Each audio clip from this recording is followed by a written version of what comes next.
great job offer from the largest local bank. Even though they lived in the same town, they did not see each other again for 2 years. Charlie used her bank to support a business deal.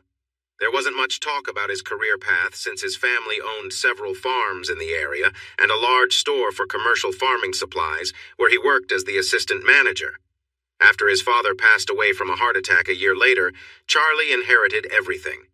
Besides the family business, he also received a substantial life insurance policy and the cash from his father's estate. Once the deal concluded, Charlie no longer had ownership in the farm, but he kept the feed store and a small section of land that his great-great-grandfather had bought over 200 years ago.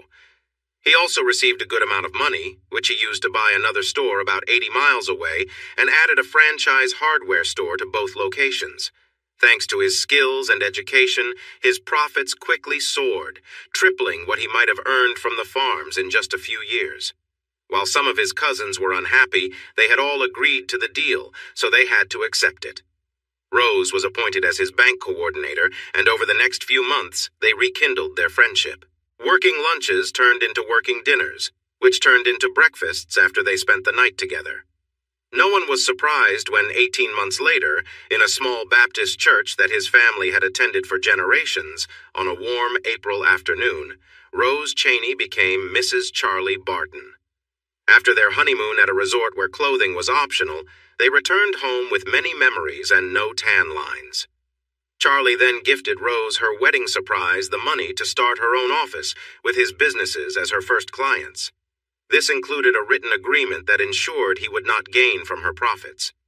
There had been a similar rule when he bought the stores, put in by his family to make sure that if he ever wanted to sell, they could buy them back easily, especially if he married and divorced.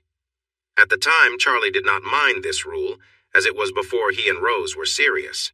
He even wanted her rule to be included. Now, years later, Rose managed 8 offices in 2 states and traveled to different branches every month. She was no longer just an accountant. She was now a CEO. Charlie owned 4 stores and had a good income, while Rose earned about half of what he did each year. That was a lot of money by any standard, especially in this rural area where the county seat had only 40,000 people, and there was only one other town with just over 6,000 residents, a few miles from her home. She laughed as the song ended. Now they were seen as the redneck elite of their community, well off, but without the snobbery that often comes with wealth. They belonged to a country club but never acted like typical country club members. As she drove into the driveway of their 4-bedroom home, she sighed, feeling sadness that they hadn't filled the house with children. There had been a complication during the birth of their daughter, and she could no longer have kids. Instead, they poured their love into their only child and raised her to be a sensible, responsible adult. She had just graduated from college, and now the house felt empty. Her heels clicked on the stone floor as she walked through the entrance. Shoes were her one big treat since they became wealthy. Rose figured she owned 60 pairs of heels, and her annual shopping trip was approaching. Every year, she visited Atlanta, Charlotte, and Miami to update her wardrobe, mostly for new shoes. She always took her mother and daughter along, and her daughter was now even more excited about it than when she was younger. Charlie mostly wore practical clothes from LL Bean and the hardware stores, but he had a nice collection of suits for special occasions. He had only gained 15 pounds since they married, while she had actually lost weight thanks to her personal trainers. As she walked to the kitchen, she thought about how fortunate they were. They had money, looked good, had a wonderful child, and life felt perfect. Thursday was takeout night, and her nose told her that tonight's meal was Chinese, her favorite. After that, they might have Italian, barbecue, a burger from the diner in the next town, fish, or something from a new restaurant. Rose found it strange that the food was still in boxes. Charlie was sitting on the patio watching the sunset. She took some plates and filled them, carrying them to the table. She noticed he had a glass and a pitcher of sweet tea ready. She grabbed another glass and some utensils and sat beside him. She was a bit surprised he hadn't given her a kiss, and confused when she leaned over and he turned away so she only brushed his cheek. Worried, because that was not like him, she asked how his day had been. Still looking out over the fields, he replied, It was pretty dull in the morning, but I had an interesting lunch. Rose smiled. Many people wanted something from Charlie. There was a 14-year-old girl in the FFA who wanted him to speak to her group, an 80-year-old retired librarian who hoped for a donation to name a building, vendors, and local customers. Charlie often took them out to lunch to talk. He was usually steady, but sometimes had unexpected moments, like when a clever 10-year-old suggested he should help build a school garden. He was so inspired that he rented the field next to the school and divided it for each class to have a plot. He provided the equipment and tools, along with 2 retired farmers to guide the students. The farmers did only what the kids couldn't, showing them how to do the rest. Each class decided what to plant and when. Every student had to spend an hour each week taking care of their garden. All the food went to the school cafeteria, where they made meals using the vegetables the students grew. Uncommonly for someone in his business, he insisted they only use organic materials. This program began 10 years ago, and the girl who had the idea was now working with the retired farmers as part of her college requirements. Charlie paid for her education and living costs without any hidden conditions, simply saying, "I believe in you." In exchange, she would work for him for 4 years after graduating. Now she called him Uncle Charlie and cared for him deeply. Despite his kindness, Charlie wasn't perfect. He could be abrupt with people who annoyed him, and he had no patience for those who tried to cheat in business or manipulate personal relationships. Slow to anger, when he finally lost his temper, he could be harsh in both public and private matters. He remembered every good deed done for him and also every wrong done to him. Someone must have said something wrong at lunch, she thought as she tried to relax. They would be in trouble, as their preacher often warned. Was she a pretty young woman or just some difficult old man looking for help? Quite attractive, actually, Amanda Peterson. Rose felt uneasy, both about who he had lunch with and the way he spoke. His tone was soft, but she recognized it as the quiet anger he sometimes showed. He got up and walked to the edge of the patio, gazing at the small lake he had created. "What did you talk about, dear? Adult matters?" Adult matters? Why would a 24-year-old woman discuss that with you? He turned to her, looking straight into her eyes. Her heart raced as she listened with a sense of dread. "Well, it seems she and Bobby want to have an open marriage. From what I've heard, it was his idea and he spent weeks convincing her. She wanted to know if I would be her first partner since she thought I would be gentle. We talked a long time, Rose. The poor girl was confused and afraid, but by the end of our talk, she was no longer scared. She was really angry. You might want to tell Bobby to be careful tomorrow because she might take action against him. You need to be cautious too. What were you thinking getting involved with her? She could sue you for a lot. This is still a state where that can happen. Now I want you to look me in the eye and tell me this isn't true, that you haven't done any of the things she mentioned, and that you're ready to defend yourself. Because if even a little bit of it is true, we are finished. Do you understand? Finished. If you have secrets, I will find them all. Now is the time for you to defend yourself if you can." Rose sat in disbelief, her mind racing, trying to form thoughts but struggling. No, not now. How could this have happened? Bobby assured her it was fine. Charlie stood silently for a moment before speaking. "I thought so. I'm leaving now. I think I'll go to the farm for a while. Don't try to reach me, not by phone, email, or any way at all. We'll talk when I'm ready, not before. I'm really disappointed in you, Rose." Rose didn't know how long it took her to move, but by the time she did, she could hear his truck driving away.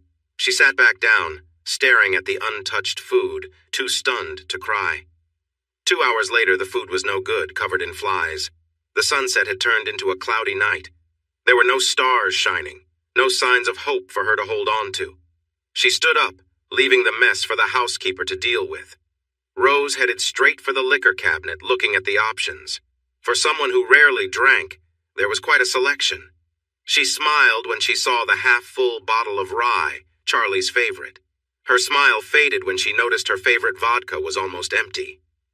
I might as well finish it, she thought, tilting the bottle until it was gone, and then opening another one. She filled a large glass with almost half a pint, adding ice and tonic, and carried it into the kitchen, where she added 3 slices of lime. For reasons she couldn't explain, she went back outside to the patio. Raising her glass toward the east, she said, "Good night, Charlie." Then Rose cried and drank, repeating this until she stopped crying and fell asleep. "Rose, Rose, are you okay? Wake up." She became aware of her surroundings as the housekeeper gently shook her. She was sprawled on a lounge chair, not very elegantly. Her skirt had slid up, and her head ached, but she didn't feel hungover. She had just worn herself out emotionally. She gathered her thoughts and smiled weakly at Mrs. Gannon, the housekeeper. A widow in her 60s, Mrs. Gannon worked 4 days a week for 6 hours each day. She and Charlie liked things tidy, so it didn't take her long to keep the place neat. Mrs. Gannon was also Charlie's great aunt. He hired her to help with her finances, making sure she received a full paycheck regardless of how much she worked. He even offered her one of the spare bedrooms, but she preferred her own apartment. "Sorry, Mrs. Gannon, I got a little carried away last night. Let me help you clean this up." "I can't believe Charlie left you out here like this. When he gets home, I'm going to have a talk with him." "Charlie wasn't here last night. This is all my fault. I just had a lot on my mind." Mrs. Gannon, though older, was sharp. She looked at the 2 plates, the 2 glasses of tea, and realized Charlie must have been there for at least part of the evening. This thought surprised her. It seemed there might be some trouble. The evidence before her, along with finding Rose in this state, led to all sorts of thoughts. She couldn't help but wonder about the hose. She usually did the laundry and had never found anything unusual in it before. Maybe it was just some sort of midlife change. "You go on in, Rose. Get cleaned up. You're not working today?" Suddenly, Rose remembered she was late. Luckily, she owned the place. She called her manager and assistant to say she'd come in after lunch and asked them to change her meetings. A long, hot shower helped her feel better. She looked in the mirror and thought, a bit proudly, how good she still looked while many of her friends had settled into everyday routines. She frowned at her reflection, noticing some changes, and wondered if it was time to make some adjustments. Charlie had always liked her the way she was. Then she felt a wave of sadness at the thought that things might never be the same again. Fighting back tears, she sat at the vanity and brushed her hair, thinking about how she ended up in this situation. She had embraced business easily. Using the money Charlie gave her as a wedding gift, she opened her first office. Charlie had also passed on his business to her after the family accounting firm closed down. Things went well, and within 2 years she opened another office in the county seat. The following year, she opened an office near Charlie's second store. Over 12 years, she grew to 5 offices and added 3 more later. She could have opened even more, but had to travel 1 week each month and didn't like being away from home longer than necessary. Her small county didn't have many places to socialize besides a few social clubs and the country club. She missed the lively bar scene from her college days more than she liked to admit. But now she had settled down. There were no bar crawls or late nights out in her future. It had been 10 weeks since she and Charlie had spent intimate time together. He had been ill with a bad flu for 3 weeks. Then she had to travel for a week, and when she got back, he had to leave to finalize a deal for his 3rd store. Soon after, she caught the flu too. By the time she felt better, she had to hit the road again. This dry spell was the longest they had ever experienced in their marriage. Now, just over 40, they still had a lively relationship, with 2 to 5 times a week, depending on their schedules. They sometimes enjoyed the hayloft at the farm just for fun. She would visit his office during lunch once in a while. Once, he dressed her in a short skirt, and they went on a little adventure to a drive-in in the next county. She parked the car quietly in the back of the lot, lowering the seat so she could get comfortable as they laughed together. Charlie enjoyed teasing her with playful gestures, making her giggle and blush. After a fun evening, they shared milkshakes at a drive-thru, laughing when the young server got flustered over her leaning to reach her drink.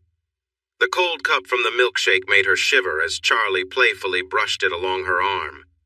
By the time they got home, their mood was lighthearted, and they went inside smiling, feeling closer than ever. The following morning, Charlie could still smell the vanilla shakes they had shared, and he couldn't help but laugh at the memories of their fun night out. They cherished those small moments, bringing them closer as they navigated their busy lives together. A few weeks later, she found herself in a different city, where her new office was located.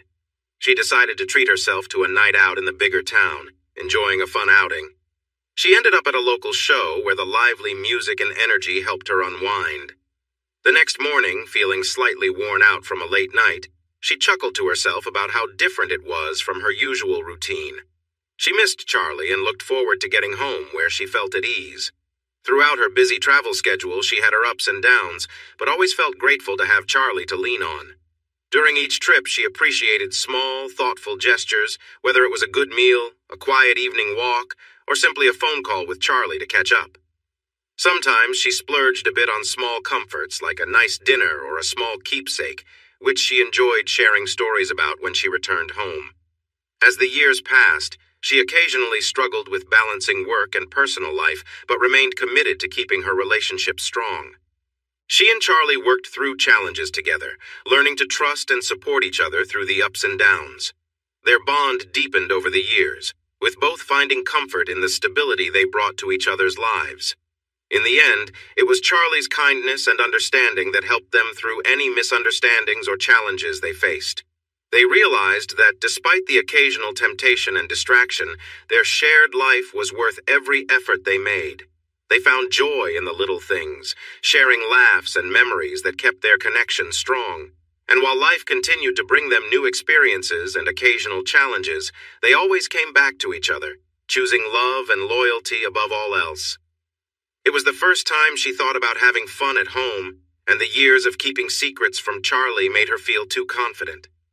She wanted Bobby to be her helper, to take him with her on trips, and like before, only have her fun when she was away. They were sending signals to each other and the flirting picked up. She had met men like Bobby before, selfish and cocky. She felt sure he was after her and her money, and it made her smile. He would never compare to Charlie. Bobby was just someone to pass the time with until he got boring. She planned to end things nicely, giving him some nice gifts and maybe a little cash. If he got foolish and tried to push her, she'd make sure he knew it could cost him dearly. Things started to go wrong when his wife found their emails. How could he have been so careless? Rose realized she should have ended it right then, but he convinced her he could manage his wife. She didn't know what he was planning until everything began to fall apart, but the last thing either of them expected was for Amanda to reach out to Charlie. Rose paused, lost in thought while brushing her hair. Did she really want to stay married to Charlie? Was it time to just give up? Yes, the intimacy had not been special in recent years, but he felt safe and familiar, and when they were together, he always tried hard to make her happy. Maybe, she thought, if she had held back some of her attention from her other partners, things would have been better. Yes, she realized, she wanted to stay married to Charlie. He was her true partner, the one she wanted by her side in tough times. Life without him didn't seem right. She needed to show him that none of the others meant anything. They were just distractions until she could return to him. She had to make the effort. Charlie drove into the driveway of his farm, admiring the old farmhouse on the hill, looking over the land. When he first got the place, it was in rough shape, and he even thought about tearing it down. In the end, he chose to restore it, making many improvements. The project took 3 years because he had just started his business and couldn't afford to do everything at once. Rose was busy setting up her new office and didn't pay much attention to his work. Charlie suddenly realized that this was a good picture of their life together. Rose only paid attention when it involved her directly. Charlie felt a little let down when he showed her the place, and all she said was that it looked nice. He thought about making it their home, but his business was doing well, and Rose was starting to earn money from her job. She wanted to create something new, just for them and the children they planned to have. Rose wanted to wait until her job was stable, but when her profits appeared for the first time, she stopped using birth control. They married at 26, and now at 28, she told Charlie they needed to act quickly. She didn't want to still have babies when she was 35. They had agreed to have 3 children, but when Faith was born, things didn't go as planned, and she decided not to have more children. Charlie hoped for more kids and even mentioned adoption, but Rose changed the subject until he stopped asking. In Charlie's eyes, his daughter Faith was perfect. As Rose focused more on growing her business, he spent more time with her. He hated dropping Faith off at daycare. At the store, he had 5 women working full-time, including the manager of the hardware store and 4 part-time employees.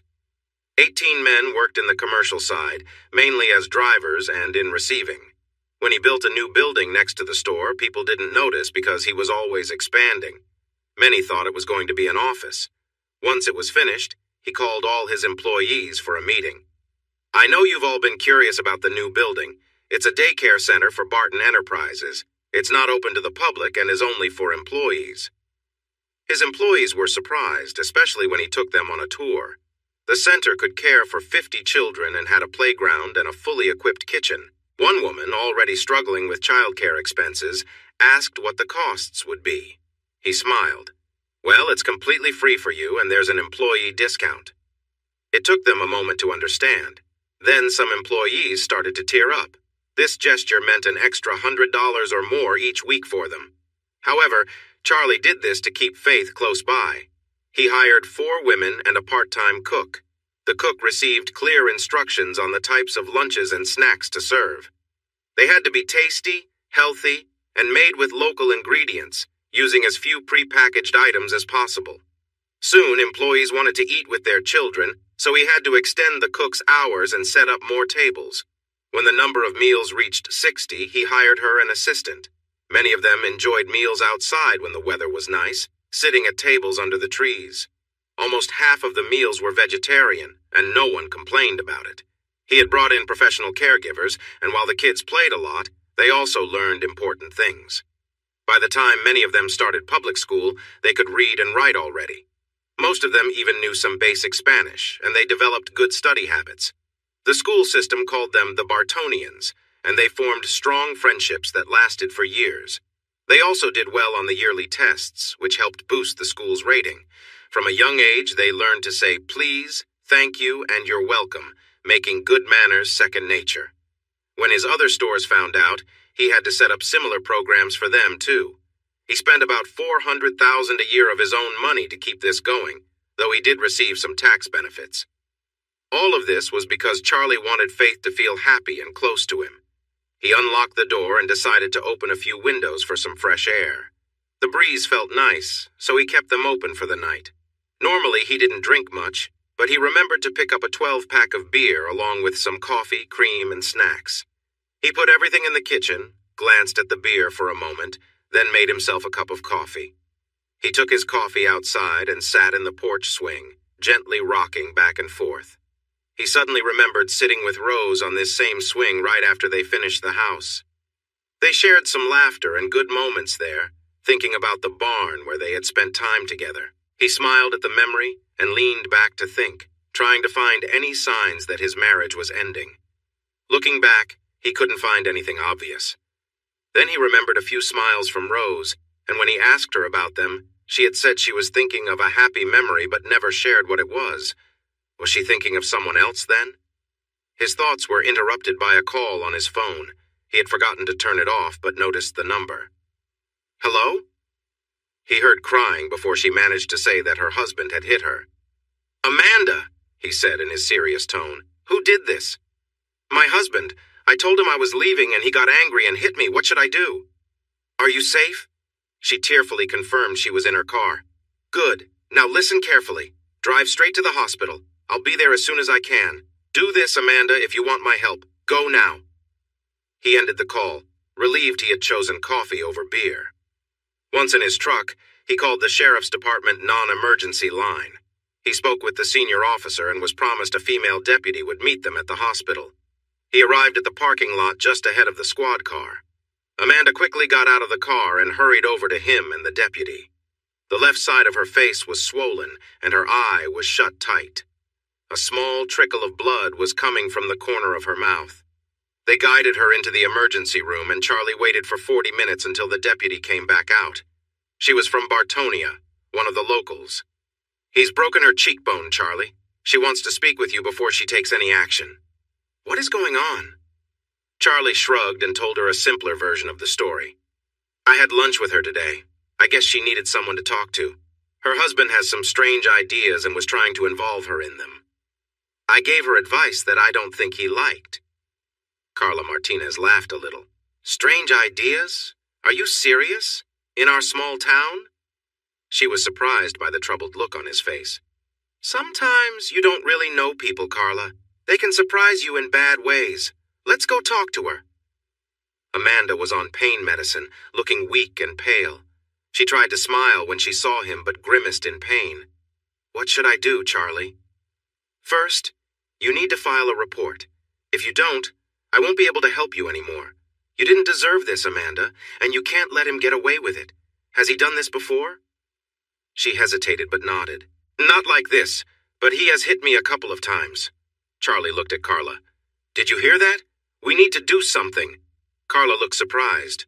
Throughout all the years she had known him, dating back to when she was 8, he had never spoken like that. Her instincts as a police officer kicked in. She sensed there was more to this situation. I can't do anything yet. First, she has to give a statement and agree to take action. Until then, we can't proceed. She has to be honest. Charlie looked at Amanda, realizing her safety was more important than anything else. You will speak up, right? Anything you want to share, Amanda? But Charlie... No buts. Your safety comes first, okay? Now I will step out so you can talk to Officer Martinez. I'll be back to check on you when you're done. Thanks, Carla, for helping me. He left, leaving the two women in the room. Carla worried about what was happening. If Charlie, whom she respected more than anyone, was involved with this young woman, it would be shocking. But her police experience taught her to be prepared for anything. 45 minutes later, she came back to the waiting room and gave Charlie a big hug when he stood up, not saying anything. When she stepped back, she was glad no one else was around. It's a typical case of a domestic argument. They fought and he hit her. That's all the report needs. Do you understand, Charlie? He held her hand. Thanks for being so understanding. But if it comes down to it and you need to explain more to get a conviction, go ahead. How is she? Can she leave? No, she has to stay overnight for monitoring due to a possible concussion. She will need a ride tomorrow and a place to stay. We can arrange for her to stay at a shelter for a couple of days, but after that she'll have to find somewhere else. His father owns the house, so she can't stay there. However, she can go tomorrow to gather her things. I doubt he will be there, at least for a few days. He walked back inside, checked on Amanda, saw she was asleep, and left. What a day, he thought tiredly. When he got home, he set his alarm and quickly fell asleep. His eyes opened wide when the alarm rang. Surprised not to recognize the bed, everything came back to him. He took a shower, called his assistant, and told her he probably wouldn't be in that day. She was used to him needing to leave town at short notice, so she didn't think much of it. Well, let's see. I just found out my wife has been unfaithful for who knows how long. Her former partner tried to convince his wife to betray him too so he could be with my wife. When she refused, they argued and he got angry. She's in the hospital, he's in jail, and my wife. I don't know or care, nor am I interested in finding out. He frowned at these thoughts. Charlie decided to stop at the diner for breakfast. He hadn't been there long when Officer Martinez walked in, finishing up her shift and stopping for a meal. She came right over to him, leaning down and giving him a friendly kiss on the cheek. The staff and other customers smiled as he turned bright red. It was well known how easily he blushed, a fact many of the local women found amusing, especially when their husbands were nearby. They did this out of kindness and humor, and everyone enjoyed the playful banter. She slid into the booth. Buy a poor public servant breakfast, moneybags, and I want steak and eggs. He smiled as she placed her order. After the crowd thinned and she finished eating, she quietly updated him on her night. He was swearing and yelling when he opened the door, thinking it was Amanda. He stopped right away when he saw me and Officer Wells. Officer Wells was one of their largest officers, often called for domestic disputes. It was common to send a male and female officer to such calls. He started again when we handcuffed him, going on about Amanda, Rose, and you. We read him his rights and told him to be quiet. He was processed in about 4 minutes. It'll probably be 10 before his father can come with the lawyers. Amanda is still in the hospital and won't be discharged until after lunch, so she will need help to collect her belongings. The office has been informed, and if she gives them a 2-hour notice, she can pick things up any time in the next 48 hours. It's standard waiting time for a domestic abuse case. She has nowhere to go, Charlie. Her family lives 2 states away. Are you going to help her? Not directly. That would only make things worse. Come with me to the office before you head home. It won't take long. She followed him and waited outside while he went in. His assistant looked surprised when he said he had forgotten something. He opened the safe, took out $3,000, and walked back outside. Leaning into the window, he placed the small bag on the floor. Later today, have whoever is with her take her back to your apartment complex. There are a few police officers living there, right? Give her what's in this bag and tell her to keep it private. It's enough for her to find an apartment and cover her expenses for a month if she needs it. I owe you for this, and I promise to repay you in the future. Carla followed his instructions, and 18 months later, when she got married, Charlie walked her down the aisle. He paid for everything: the wedding, honeymoon, and even flights for her grandparents from Mexico. During their dance, he kissed her cheek, thanking her again for her support. Tears filled her eyes when he mentioned a perfect house for the young couple to start their life together, along with help for financing it. With Amanda safe, Charlie left to spend a few days at his farthest store. By the third day, Rose had started to feel better. She didn't want to be a bother, so she called him once on his phone and sent 2 emails to his laptop and every store's desktop. She waited. 2 weeks later, she stopped exercising and gained 10 pounds. Her hair was messy and her outfits looked unflattering, so she decided to return to the gym. It was a trainer from her past who gave her the wake-up call she needed. When he pulled her into the office and sat her down, she opened up and shared everything. "Well, Rose, what did you expect? You weren't too careful at first. The truth has a way of coming out eventually. What do you want to happen now?" "I want my husband back." "Why?" "There was clearly something missing in your relationship, or you wouldn't have acted the way you did. Both of you are wealthy, so money shouldn't be a problem if you separate. Your daughter is grown, so she's not a concern. You can both go your separate ways and date whoever you like. But from what you told me, he seems like the kind of guy who wants a serious relationship. He might be married again before your divorce is finalized." "I'm sorry if this sounds harsh, but I think he was just someone you were comfortable with. A backup between relationships." He paused, catching his breath. "Now, wherever you end up, you need to pull yourself together. Get out there and work it off. I'm calling Gabriel. You could use a haircut, and I noticed some gray. I'll make sure he can see you in an hour." For the first time since that Thursday night on the patio, she smiled. "What about dinner tonight, Eric? We could reminisce." "Sorry, I can't do that. You're still attractive, but I'm married now, my 3rd time. I've promised myself that if this one doesn't work out, it won't be because I didn't stay faithful. From what you've told me, your husband is pretty traditional. Sooner or later, whether you get back together or not, he'll want to settle scores, and I prefer to stay away from trouble. If you have any friends, you should give them a heads up. I wish you the best. Now get moving." Rose thought about his words while she exercised. He was right. She should warn a couple of guys. The others were far enough away in her past that she thought they were safe. If Charlie ever found out she had been with 8 different men in the last 10 years, she would be in trouble. Yet for some reason, she couldn't shake off the love she felt for her husband and wanted him back. Charlie sat on the front porch of his farmhouse. He had been there for 2 weeks, and rumors were starting to spread.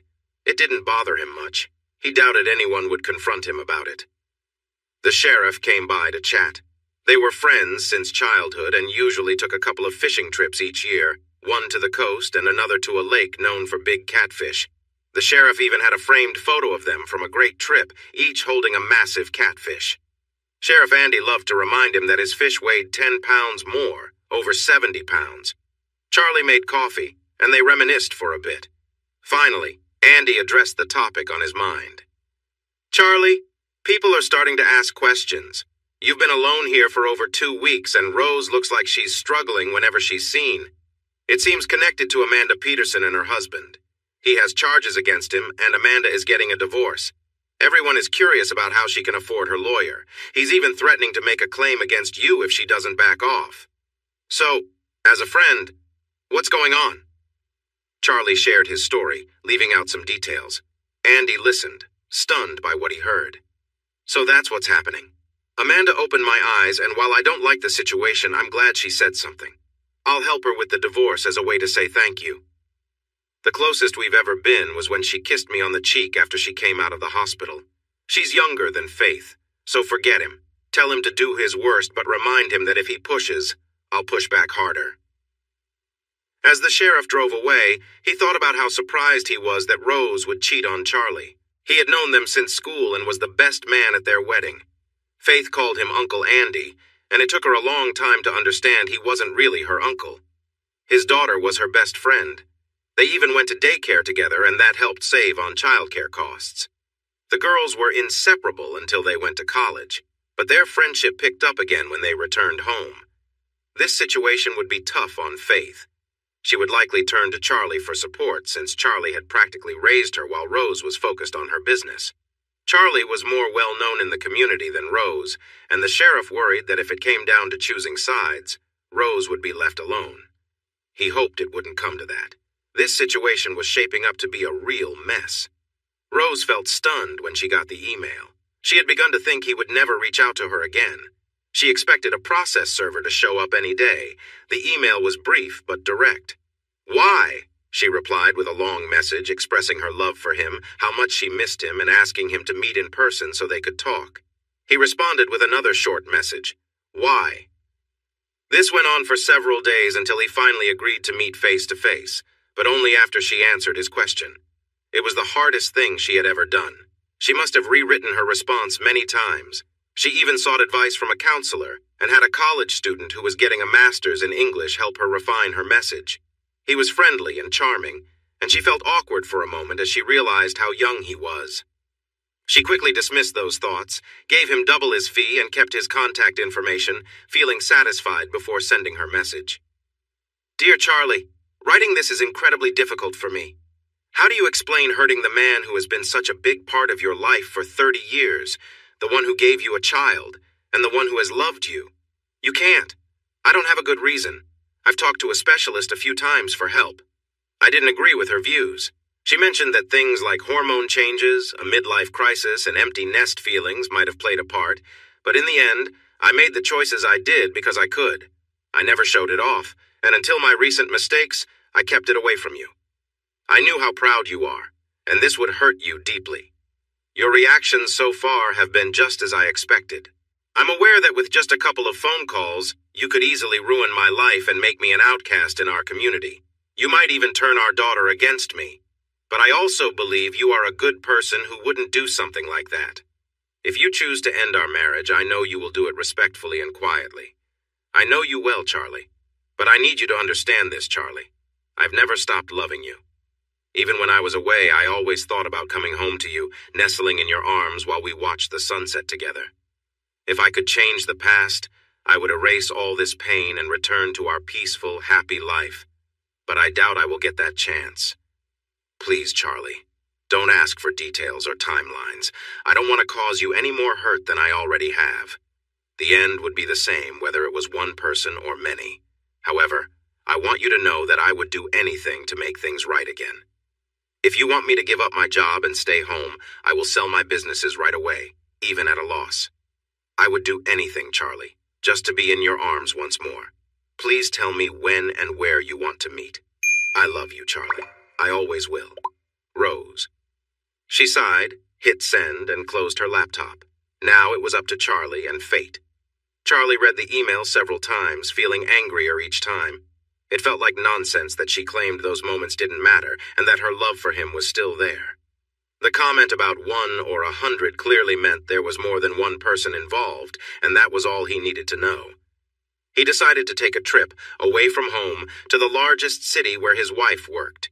He had his lawyer reach out and got the names of 3 well-respected private investigation firms in the city. He met with all of them and hired 2, wanting to cover all his bases. At every place she worked, he did the same thing, offering high pay and bonuses for quick results. His only instruction was clear. Find out everything you can about my wife's activities. If you need more help, hire it. If you suspect she has been unfaithful, gather as much information as you can and take it as far back as you need to. The owners of the 2 firms had dinner together. They were familiar with each other and felt a bit uneasy about the situation. "What do you think he's after, Jack?" one asked. "I don't think he's looking for anything specific," the other replied. "I believe he's a man in deep pain, trying to figure out why she was unfaithful to him." He paused, taking a sip of his drink. "I'm sure you looked into his background just like I did, Chuck." He had no history of trouble and was a respected member of the community. It was hard to find anyone with a bad word about him, and those who did often faced consequences. Most of them probably deserved it. His kind acts were known around town, even if he preferred to keep them low-key. They sat quietly for a moment. He might look good on paper, but they had been in their jobs long enough to know that people often were not what they seemed. Plus, they both knew that someone who showed random kindness might have something deeper going on. Chuck finally spoke up. "Well, we know he's worth about $30 million, with at least 20 of that in cash, so let's keep an eye on him and do the work he's paying us for. If he goes off track, we'll handle it. And if it gets too intense, we call the authorities. Sound good?" "Absolutely," Jack replied. But both had doubts. Neither had seen such coldness in anyone's eyes as they did when Charlie discussed his thoughts on his wife. Bobby Peterson awoke in jail thinking, "This wasn't how it was supposed to go. I thought it was just some fun between us. No one was supposed to get upset." He couldn't believe it. His boss was showing interest in him. She was attractive for her age and had quite a lot of money. Bobby saw a chance and flirted back. When she called him into her office at the end of the day, he felt a rush of nerves. But nothing serious happened, just some clear flirting and friendly touches. He decided to be patient. As weeks passed, she flirted more openly, inviting him into her office and getting closer. They shared kisses and light touches. Just when things seemed to escalate, one of the secretaries walked in to grab her umbrella. Luckily, the office door was closed. Rose quickly adjusted her dress and suggested it might be best to stop for the day. She told him he could leave first, promising to lock up soon. He gave her a quick kiss as he left, pleased with himself. As he drove home, he felt confident about his chances with Rose. She often complained about long trips and demanding work due to the new office. Maybe she needed help, and he could fit that role. If they started seeing each other, they could save money on hotel costs. Bobby had a plan. His father had never respected him, always calling him lazy and uncreative, and he had even fired him for using petty cash for lunch. Bobby had used that money almost every day for a year before he got caught. Almost $2,500. He liked to eat at nice places. He tried to say it was for business, but no one believed him. His dad gave him a choice: pay back the money or leave. So, he left. He planned to win Rose Barton away from her husband and take his place in her life and with her money. That would make his dad pay attention. Sure, Rose was over 20 years older, but she was still attractive and, more importantly, quite wealthy. In a few years, she might slow down and he could find some younger friends. She might even be okay with it, wanting to take a break. When he had control of the money, he would show his dad he had it in him all along. Things went sideways when his wife became suspicious. Even though she wasn't very bright, she had a sense about these things and kept looking until she found emails. He turned on the charm, telling her he was only doing it for them and that he didn't really like Rose. It took some time, but she began to understand. He even suggested she find a wealthy friend, thinking it could be beneficial for both of them. Together, they could gather money to start a business. She could be his secretary, which was what she was studying for in community college before they got married. But he didn't expect her to try to seduce Charlie Barton. When he reacted poorly, she broke down and shared everything, including that Rose was taking her son Bobby to visit her out-of-state offices. She ruined everything. When she came home and told him she talked to Charlie to get his approval about the open marriage idea, he couldn't believe it. Charlie told her the truth, and Amanda decided to leave him. They argued while Bobby drank steadily. He knew he was in trouble. He was sure he would lose his job by Monday and might not find work in the community again. His dad would ridicule him, and he knew no help would come. He felt trapped. Amanda then said she would take everything from him before the divorce was done. He lost his patience and slapped her to quiet her down. Maybe he hit her a bit hard, but it made her stop. She walked away, leaving him alone. He went back to his gin, trying to clear his mind and think of a way to come out on top when it was all over. Maybe he could ask Charlie for a favor to keep the truth hidden. That seemed like a good idea. A couple of hours later, someone knocked on the door. Didn't they know it was late? "Go away, Amanda! I don't want to hear from you!" he shouted, thinking it was her. But when he looked, he saw it was 2 police officers. The police officer was very big. "Robert Peterson?" "Yeah. What do you want?" It's late, and That's all he could say before they had him on the ground, putting handcuffs on him. Robert Peterson, you are under arrest for hurting Amanda Peterson. You have the right to... The female officer read him his rights, but Bobby didn't pay much attention. Was Amanda really going to have him arrested? It was just a small slap during an argument. Wait a minute. It was just a little hit. Things got out of control when we argued. I didn't mean to hurt her. I bet Barton encouraged her to do this. Is it my fault that he can't make her happy? I hadn't even been with her yet. Mr. Peterson, remember your rights. Anything you say can be used against you in court. We have body cameras, so everything you do and say is being recorded. It would be wise to stay quiet. There was something in the eyes of the female officer that made him stop. She looked really angry. He didn't say a word from then on during processing and when he was taken to his cell. His mood got even worse when he found out he couldn't get bail for at least 48 hours because it was a domestic case. Swallowing his pride, he called his father the next morning. After explaining what happened, he had to listen to his father laugh for a few minutes. Then his father said he would start the paperwork, pay for his release, and get a lawyer, but only if Bobby promised to pay him back. By the time he was released, Amanda had taken all her things and disappeared. No one knew where she was. Well, her lawyer knew. That woman had been waiting outside the jail to serve him papers. Amanda was on medical leave from her job until she healed, and they couldn't or wouldn't tell him anything.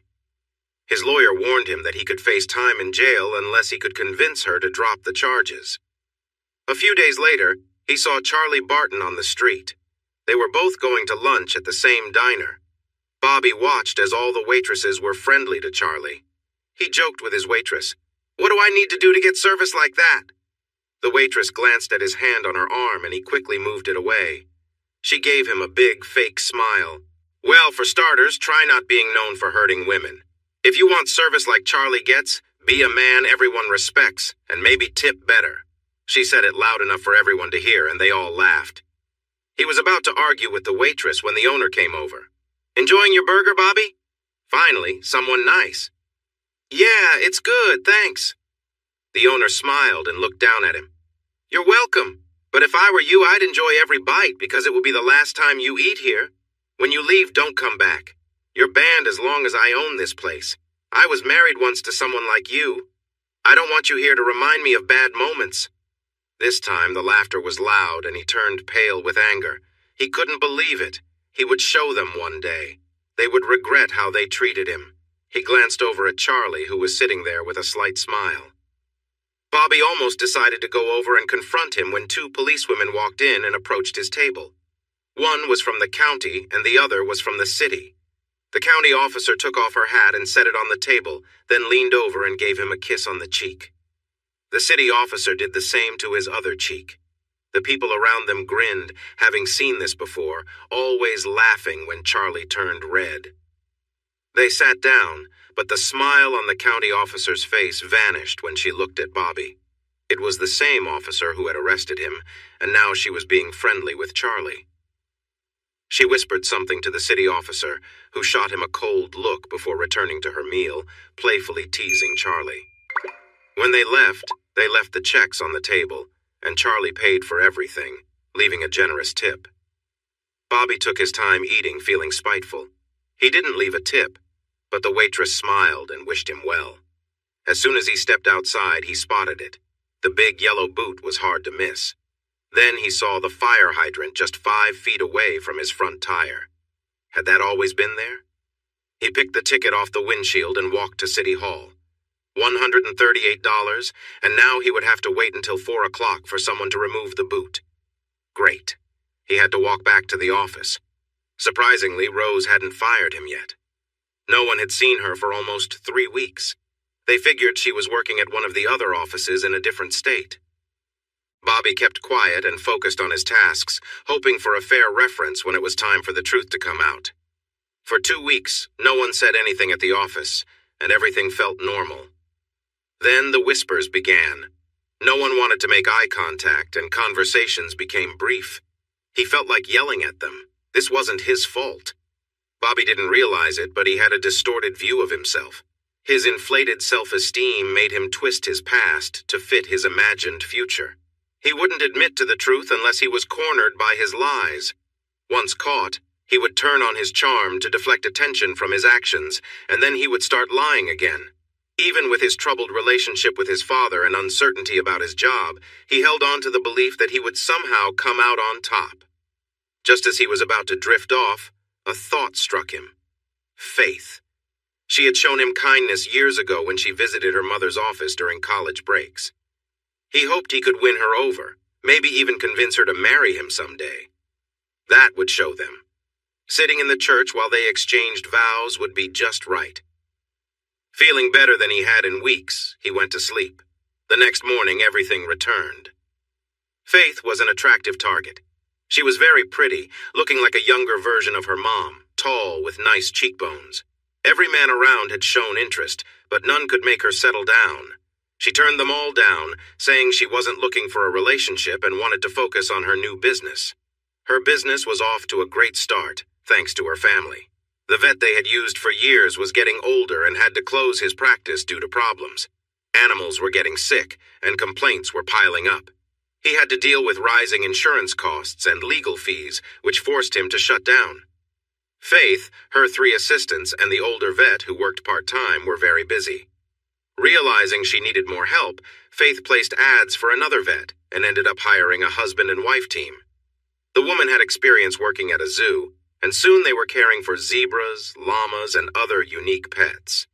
This helped to build their reputation and increase their workload. Faith and the older vet also visited local farms for horse and cattle births and other tasks that didn't need office visits. In 2 years, her business was thriving, and she had almost reached her market limit. She thought about following her parents' example and opening more clinics, but she knew that would mean managing instead of treating animals, and that was not why she went to school. Charlie and Rose were proud of her, although Charlie mentioned that he would like to see more grandchildren. She promised him, with a kiss on the cheek, that she would let him know when the time was right. When things got too stressful, she would gather her single friends, and they would go to a bigger town for a break. They would get a couple of hotel rooms, visit the bars, and have some fun. Carla and Vicky, another single friend from law enforcement, would take turns keeping an eye on everyone. The others would relax, dance, and enjoy themselves. Sometimes one of them would meet someone new, but that wasn't the main goal. Once, Carla stopped a man from trying to give Faith a drink that was tampered with and had the bartender call the police.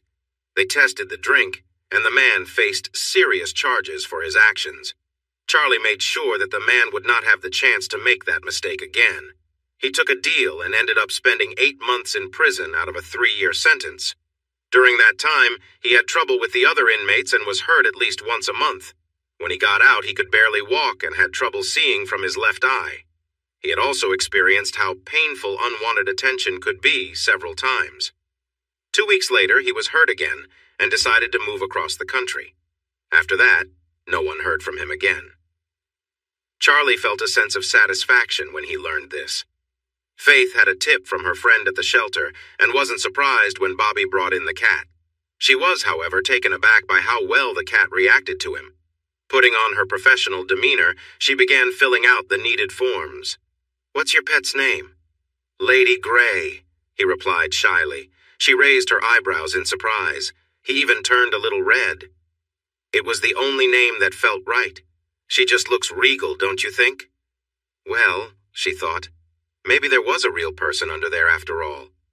And how old is she? 31? One of her helpers giggled. "Not your age, Bobby. How old is your cat?" He recalled what the shelter staff had said. A little over a year. "Where did you find her? Was she a stray or did someone give her to you?" "It's a rescue." Faith smiled and paused her writing. "You can take her home, Bobby. All rescued animals are spayed or neutered. Just make sure she has enough water, feed her well, take her for checkups from time to time, and give her some love. She'll be with you for years." Bobby felt his plans fall apart. He made small talk until she kindly said she needed to attend to other patients. He felt like she was laughing at him, which made him upset. Then he had an idea. He pulled over out of the sight of the clinic and let Lady Gray go. She would find her way back to the clinic and Faith would take her in and call him. He planned to return at closing time to win her over with his gratitude. Strangely, he felt disappointed and almost decided to go back. Forget it, it's just a cat, he told himself. Besides, he would get her back tomorrow. Faith recognized Lady Grey right away. The cat was standing by her barn, looking a bit confused. Come on, sweetie, let's get you inside and get you something to eat. Lady Grey purred in Faith's arms and happily ate the food she was given while Faith completed her paperwork. She admired the cat's sleek coat, but then remembered who owned her and frowned. Suddenly she picked up her phone and called. Hi, Mom. It's me. She pulled the phone away from her ear until her mom stopped excitedly chatting. Yes, I know it's been a while. I wonder what could keep an only child from seeing her parent. Oh, I remember. More excited talking followed until she spoke firmly. Mom, please listen. You and I are going to dinner tomorrow at China House, 7 o'clock sharp. I'll see you there. And Mom, we need to have a serious talk. Be ready for it. If I catch you trying to avoid any question, we won't talk for a long time. Keep that in mind. If you don't show up, I'll know everything I need to know. Good night, Mom. She turned off her phone while her mother continued talking. Picking up Lady Grey, she placed her in a container for the night. The cat meowed sadly, and despite herself, she took her out. Just for one night, don't get too cozy. Lady Grey purred happily in the passenger seat, jumping out and striding toward her apartment door as if she owned it. No loud noises. Be good now. It's time for bed. Faith settled Lady Grey in the utility room on a bed made of towels, leaving water and food beside her.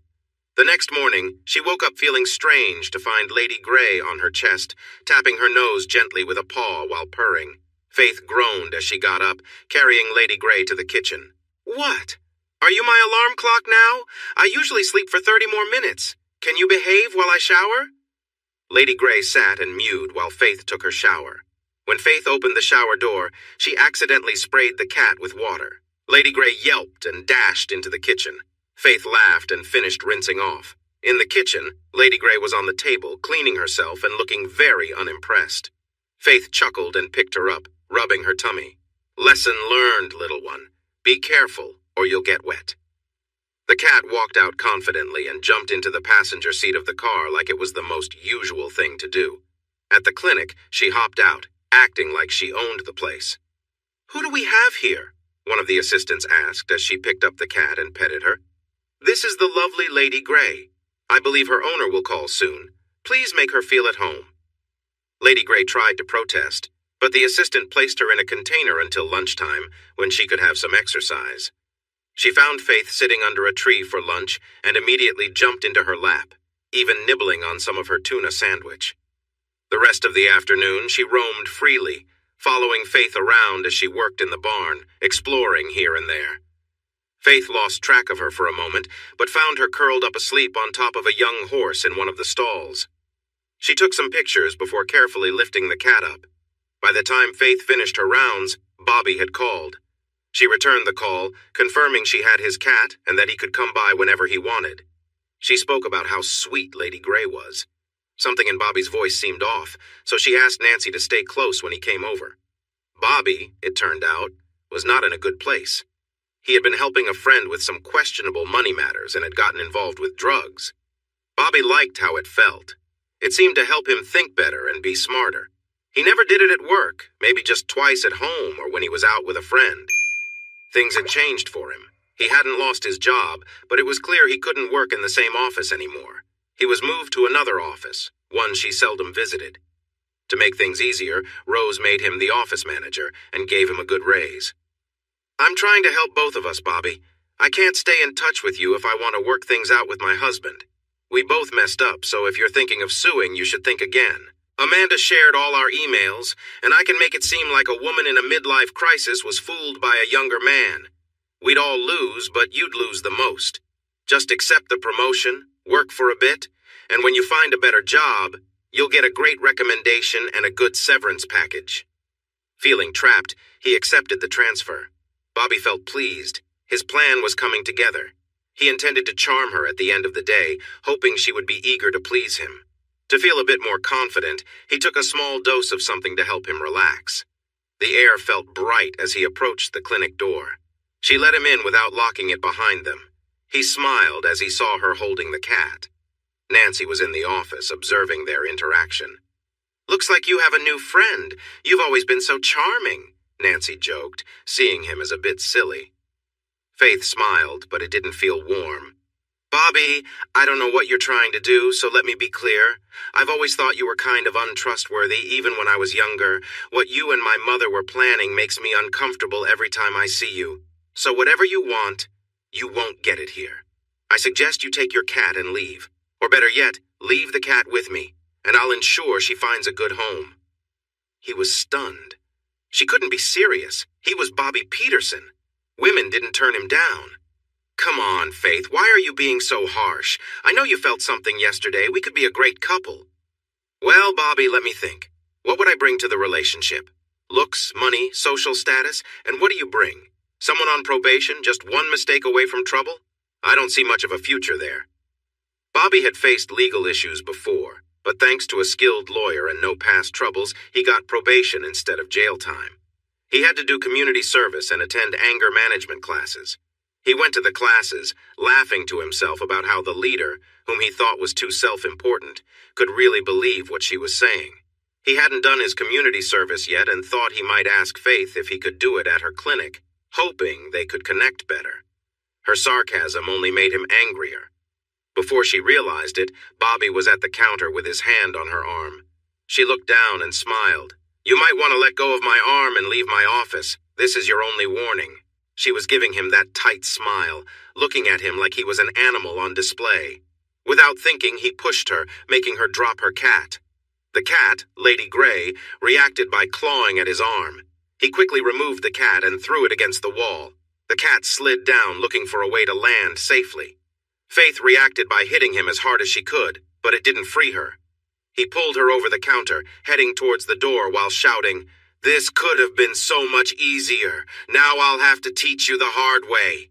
Faith was shouting and still hitting him. She managed to hit him in a sensitive spot, and he stiffened before hitting her face. Faith felt something in her nose hurt just before everything went black.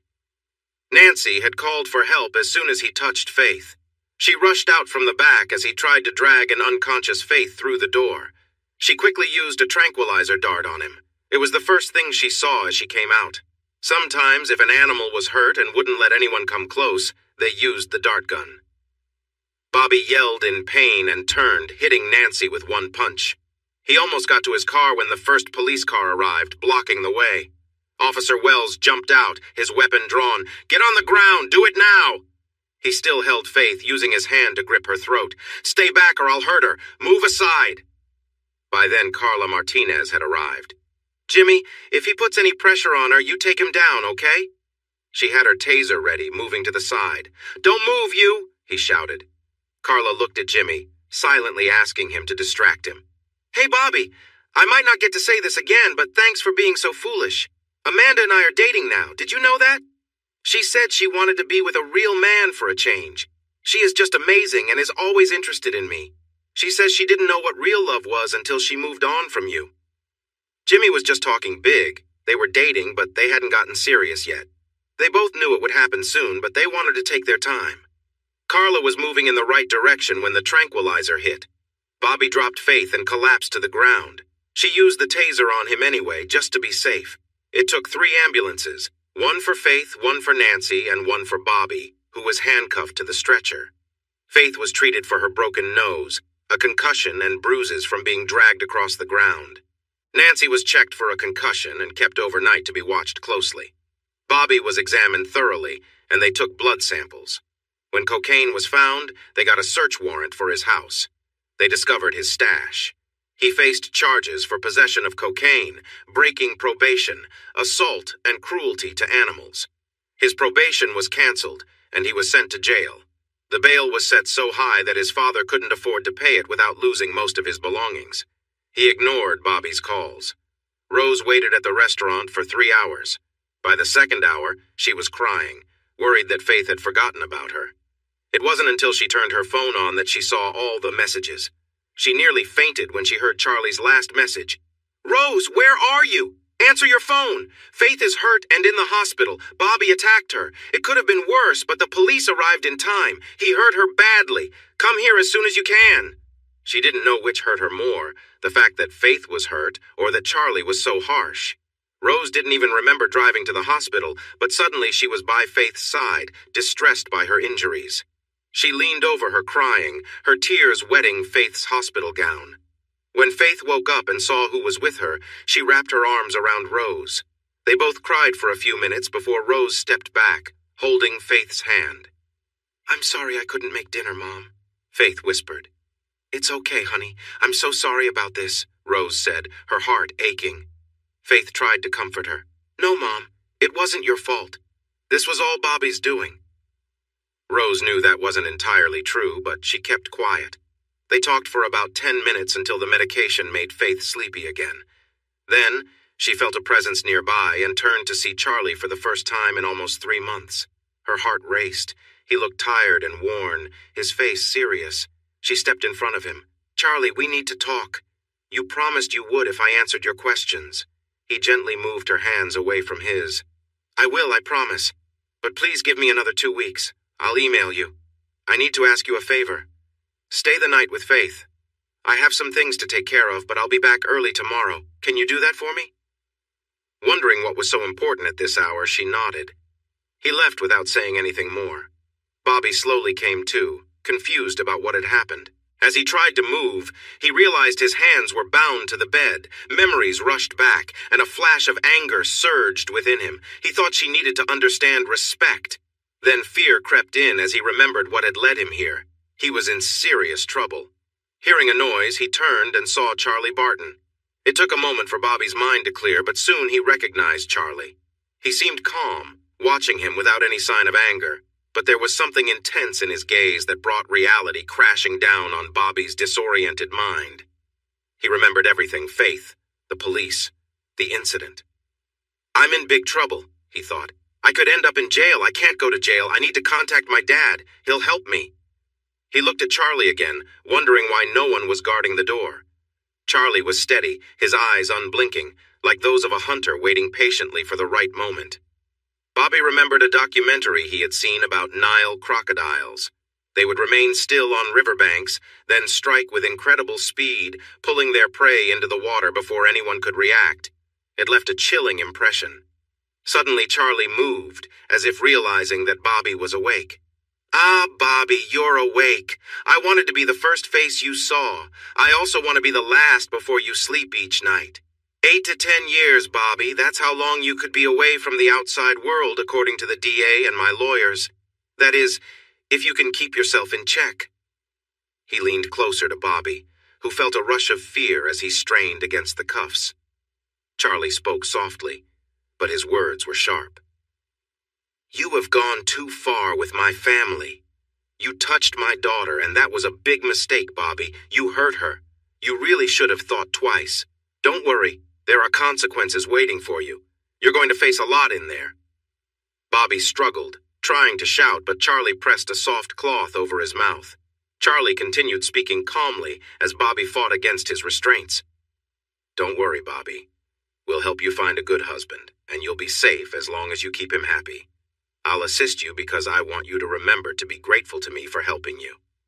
Oh, and don't worry about them hurting your face. We need to keep you looking nice. They can put tattoos on your back, though, maybe on your arm. Anyone who sees you after jail will know what that means. It's like a badge, really. It'll show you're someone who lived through this. You might even get some offers. I might help arrange another marriage for you." Charlie leaned in closer. Bobby felt a tightening grip and realized Charlie had power over him. Bobby tried to scream into the towel, but his cries turned into whimpers until the pressure overwhelmed him, and he lost consciousness. His last memory was seeing Charlie's face.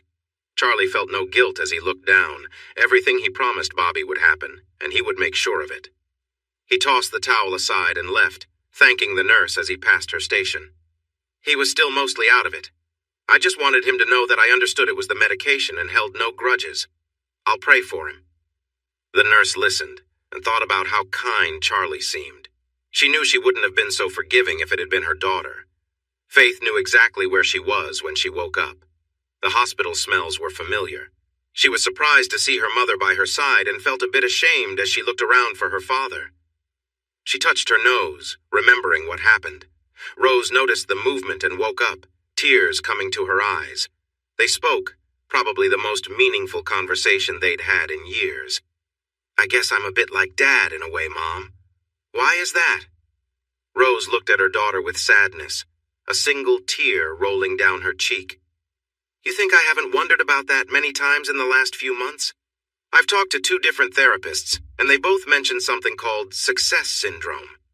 As people gain wealth and power, they start to feel entitled, as if they can ignore the usual rules of behavior, thinking they deserve whatever they want.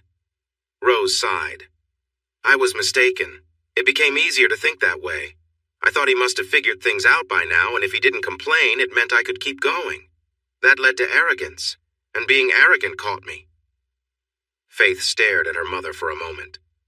So, you're saying if you hadn't been so full of yourself and gotten caught, you would still be making bad choices? If you cared so much, why didn't you just get a divorce after I graduated high school? It happens all the time. I would have been hurt, but I would have gotten over it much better than this situation we're in now. Rose looked shocked. But I didn't want a divorce then, and I don't want one now. I'll change. I'll go back to being a good wife. Just give me a chance. Mom, come on. Listen to what you're saying. You need to move on. You got caught, and you practically said you've been unfaithful for a long time. Dad won't forgive you, and you know it. When he starts the divorce, just accept it and move ahead. You can be free to do what you want without worrying about being found out. I remember my psychology classes. Part of the excitement for you must have been that you were hiding things from Dad. I bet when you were home with him and you got close, you compared him to your other partners, and that made you feel something. Rose turned red, and Faith knew she had struck a nerve. Please, Mom, just let this go quietly. Don't make things worse for us. Keep some of our dignity. Then the doctor arrived, and their conversation came to an end.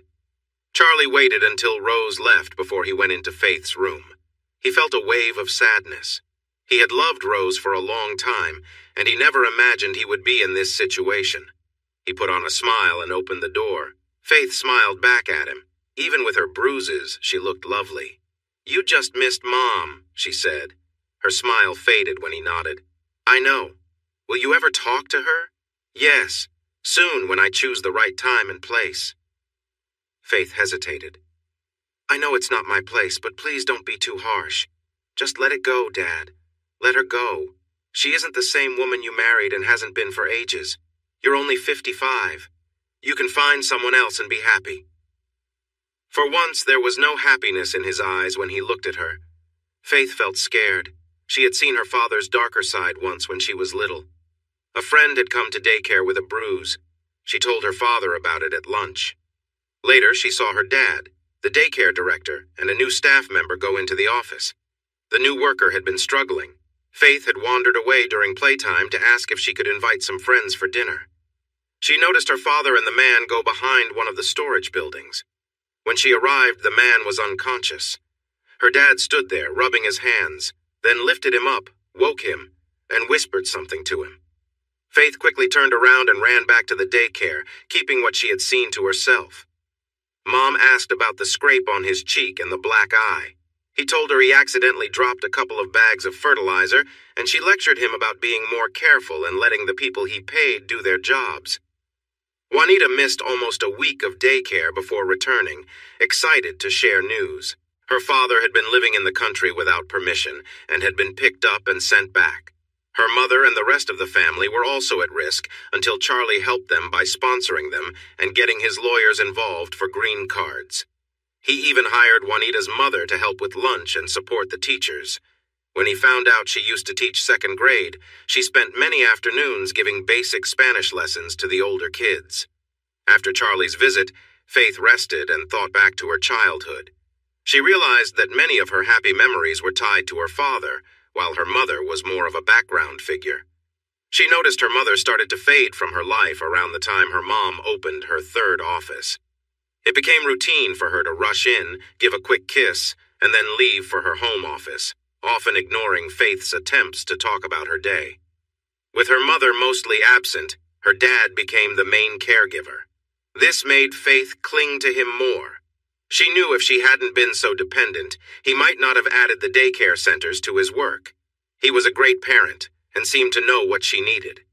It wasn't until her first year of college that she discovered he had conversations with daycare staff, her doctor, and child experts to ensure he was doing the right things. It wasn't only about education. She thought about how she filled the roles he missed. The tough tomboy, the fancy young lady, and sometimes even the son he wished for. He taught her to fish, and she even learned to hunt. Charlie still kept a photo in his office of her with the first deer she had taken when she was 12.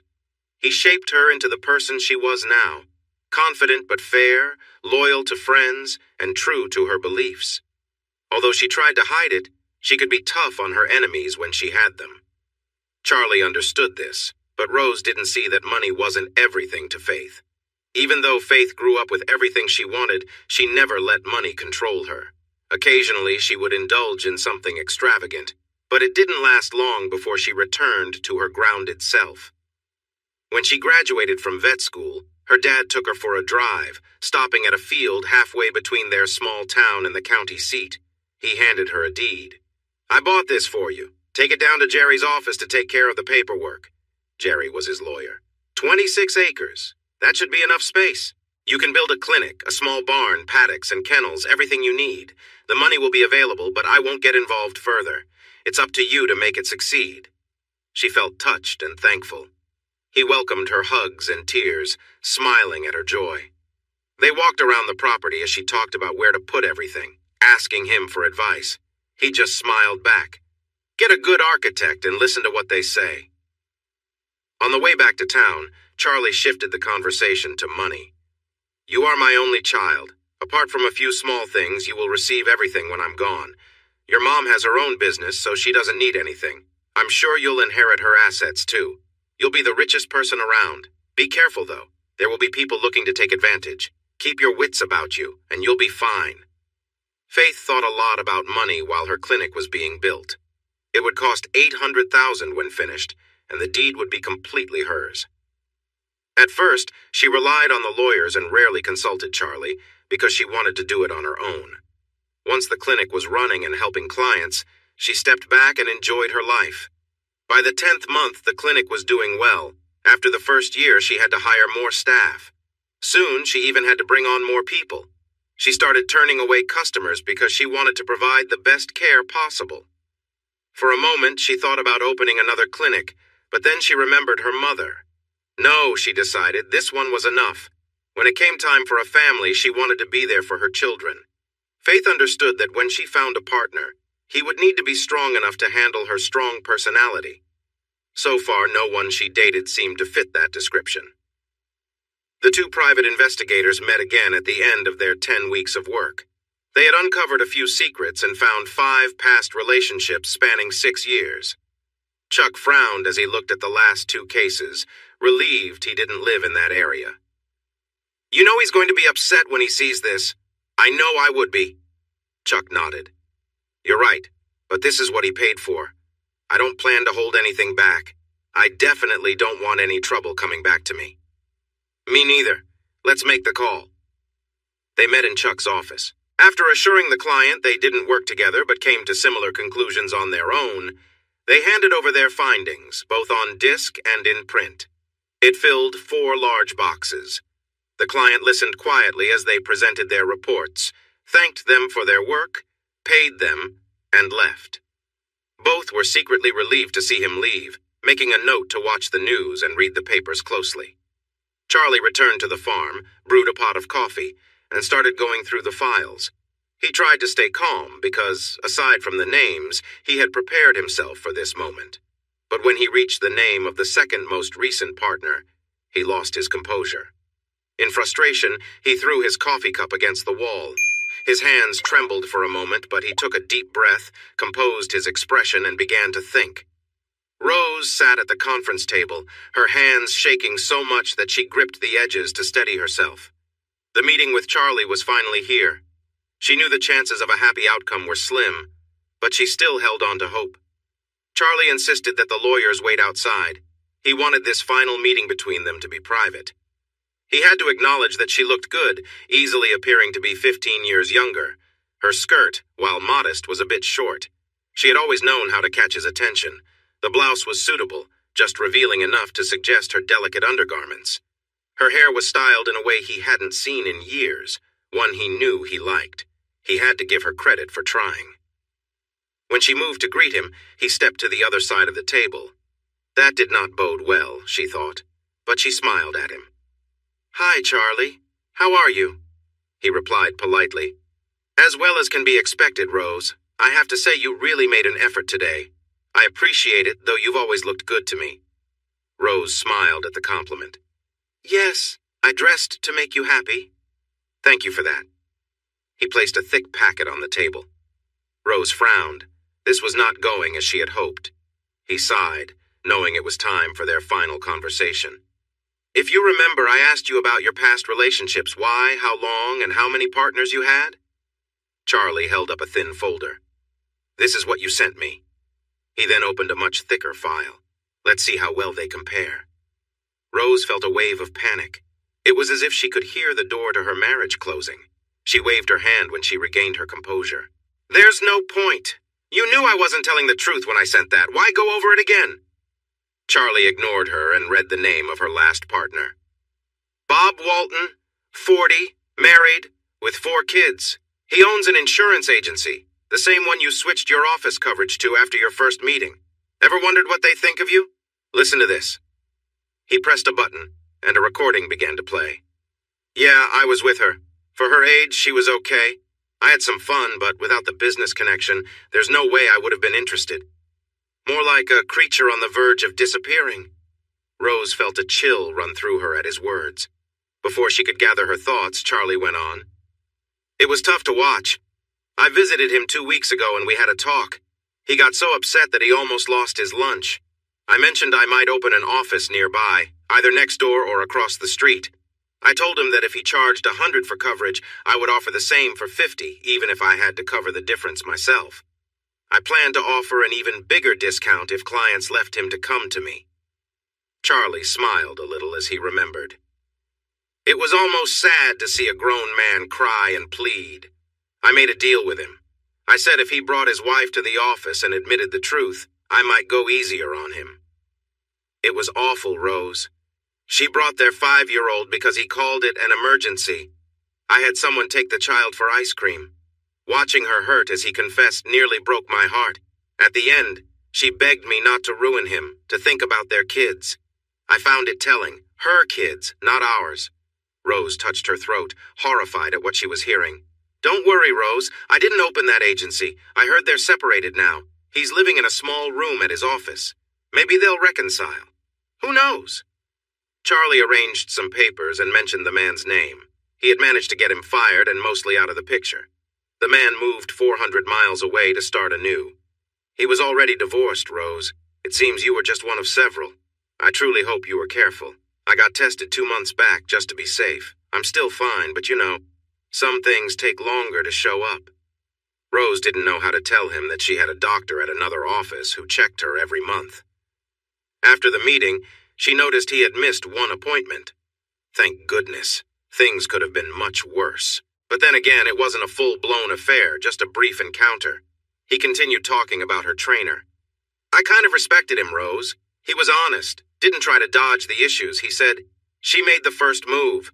I just got out of a tough breakup where she cheated on me. I felt a bit unsure. We were together maybe 6 times, I won't lie. Back then, she was quite skilled. I know how this goes. I've heard the rumors. Would you do me one small favor? I'm in business with 2 partners. If you ruin my reputation, you ruin theirs too, and they don't even know your wife.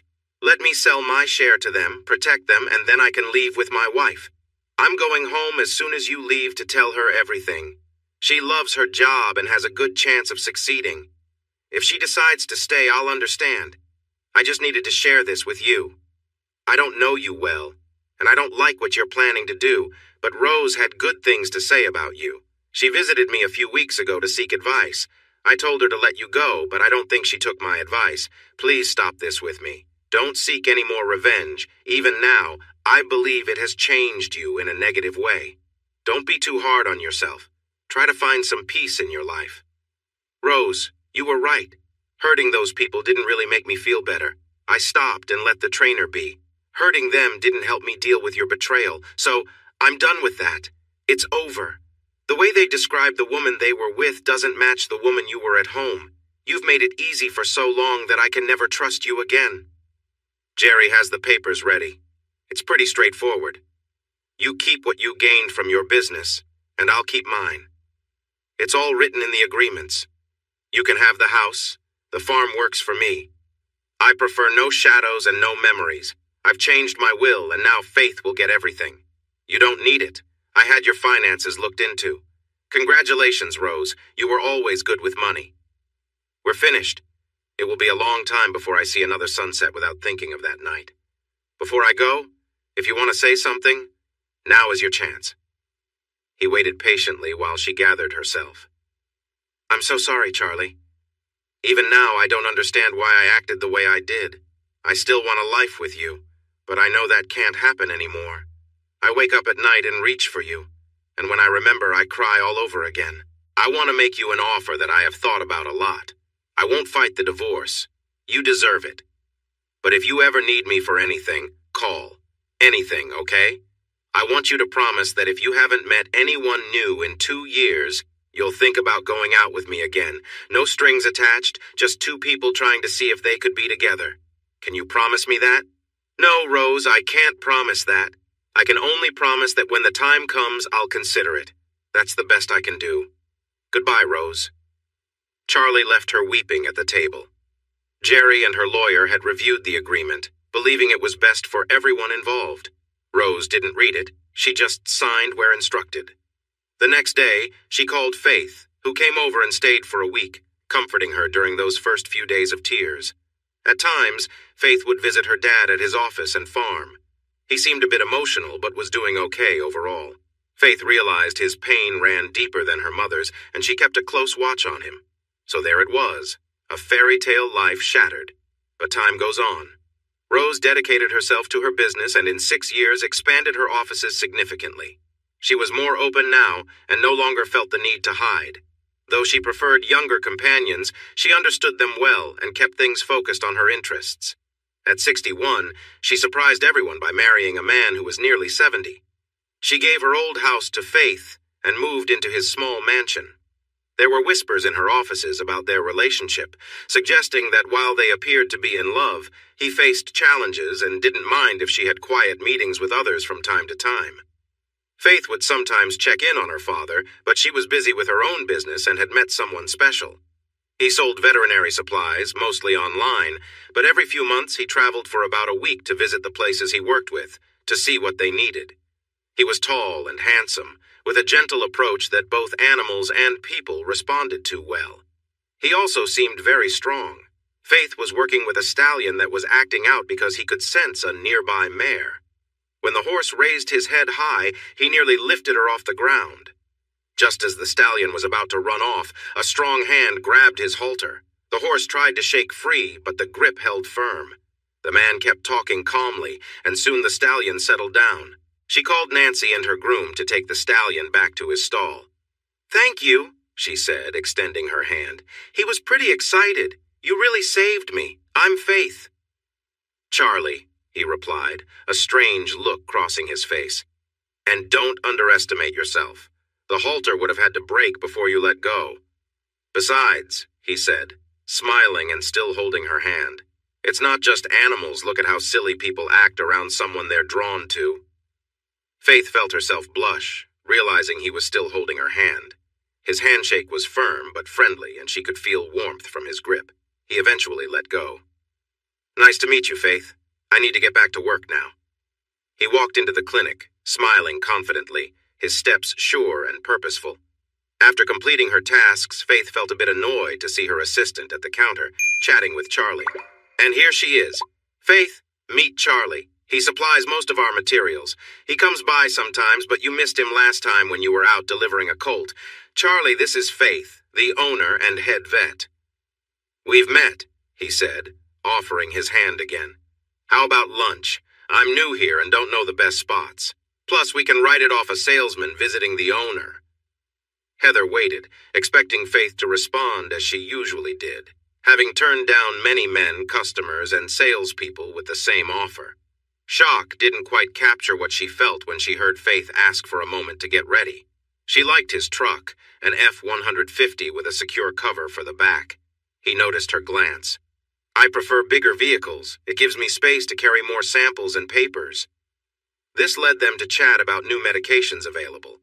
He surprised her by mentioning that his company created brochures with information about various procedures and surgeries.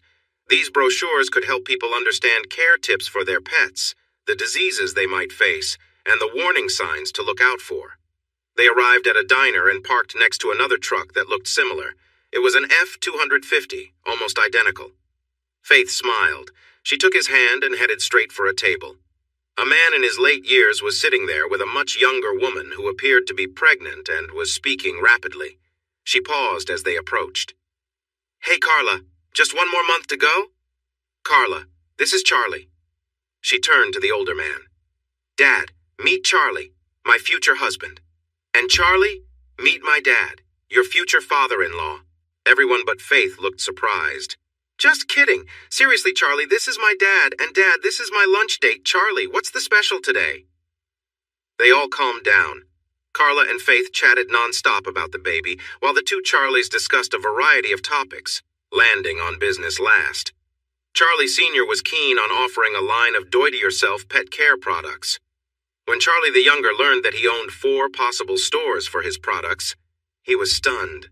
Faith suddenly clapped her hands on the table, capturing everyone's attention. "Enough talk about babies and pets. What's for dessert?" "Mary made banana pudding, but it's almost gone. I saved one for Carla and me when we got here, but you guys might miss out," Charlie Sr. said with a smile. If Faith learned that Mary had banana pudding before she sat down, she would have ordered every serving available. Faith was very disappointed. Mary made the best banana pudding around and even won a fair ribbon for it. However, she gave her last big serving to Charlie as a playful tease. Charlie quickly passed Faith a spoon, and they shared it, letting her enjoy most of it. The next time they had lunch again without Charlie Sr., as it was his week to travel. Carla was out showing off her baby, who wouldn't stop crying. Charlie took the baby gently from her and walked him around, softly soothing him. In just a few minutes, the baby quieted down and soon fell asleep. The other diners watched, both amazed and entertained, as he carefully returned the baby to his carrier. Seeing the surprised looks from Carla and Faith, he smiled. "It works with puppies, so why not with babies?" Faith gave him a big kiss on the cheek.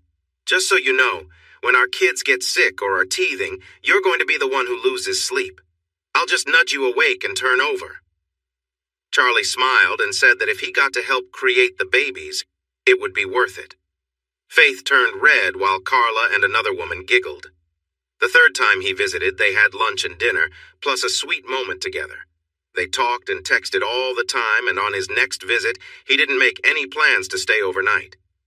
Faith arranged not to be disturbed until Monday. Their time together was wonderful. He treated her with great care, and she discovered all his special spots. They connected in many places around her home, and late Saturday night, she took him in her truck to the farm, asking him to be quiet and help her with the quilts. Charlie, who was a light sleeper, heard them arrive.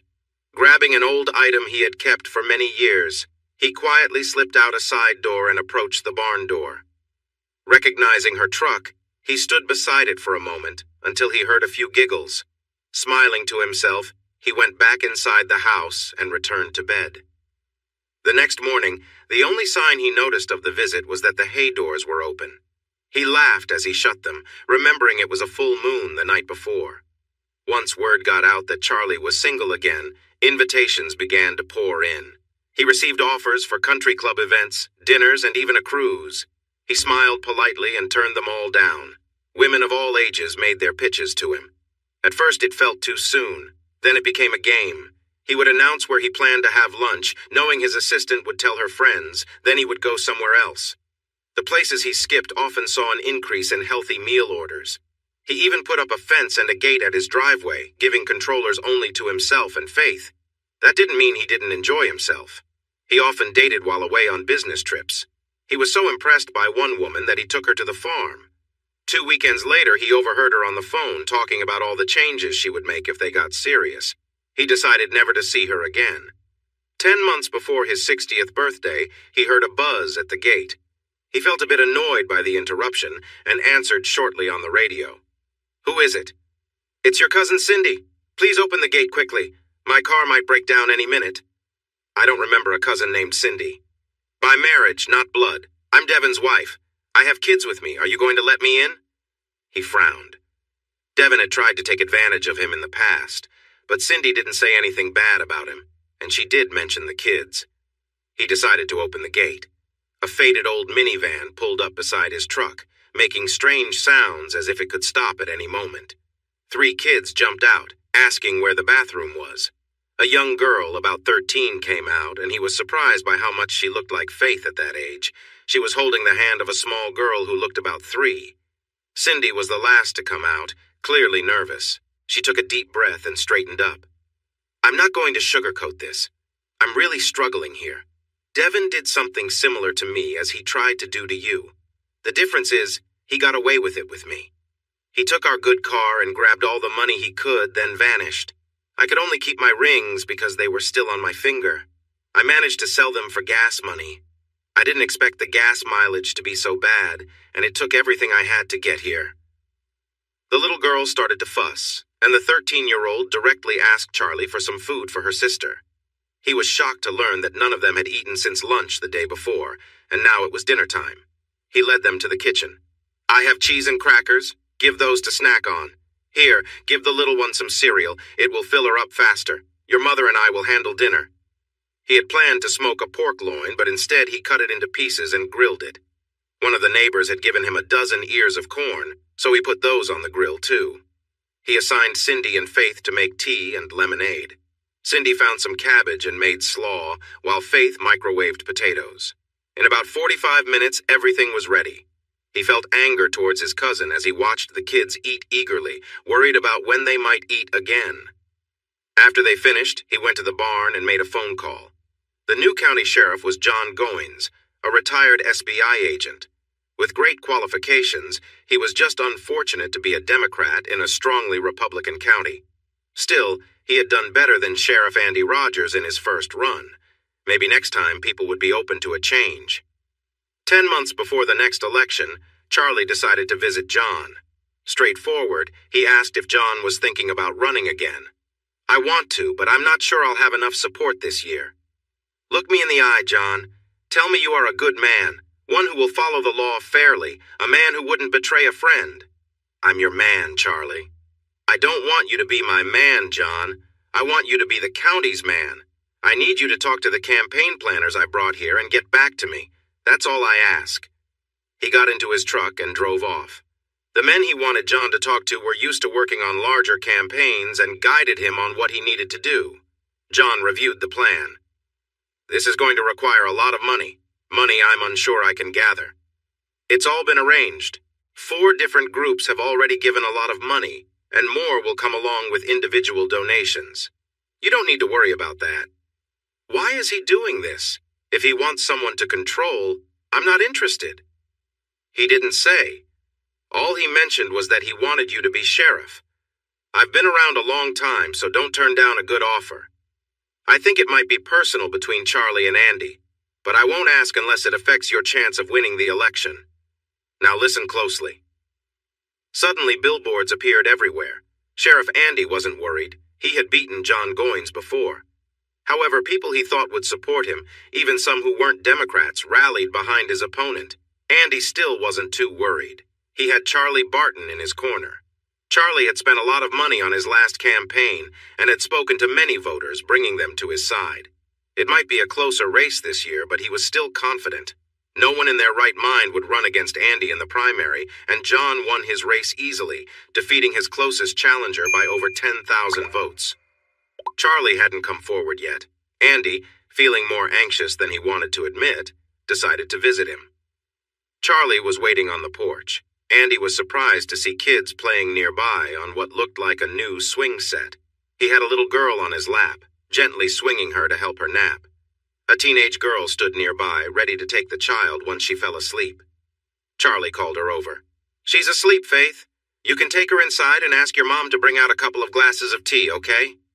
"Yes, sir, Charlie," she replied with a smile. Andy felt he recognized her from somewhere. He settled into another rocking chair and thanked the woman who brought the tea. A lovely woman, maybe in her late 30s or early 40s. After she left, he grinned at Charlie. "You sly dog. She might be a bit young for you, don't you think?" Charlie frowned. "That's Devon's wife and kids. He left them, so she came back here. This is as far as she made it. I took them in for a while. There's nothing going on, and I don't think she even likes me. What brings you by, Andy?" Andy took a sip of tea, pleased with how good it was. "Well, if she cooks as well as she makes tea, you might want to keep her around." When Charlie didn't react, Andy got serious. "Johnny Goins is gaining a lot of support, Charlie. He's getting some real backing. It's time to bring out the big guns, meaning you. You need to speak to some of those guys and bring them back to help. Plus, I need a bit of money for the campaign.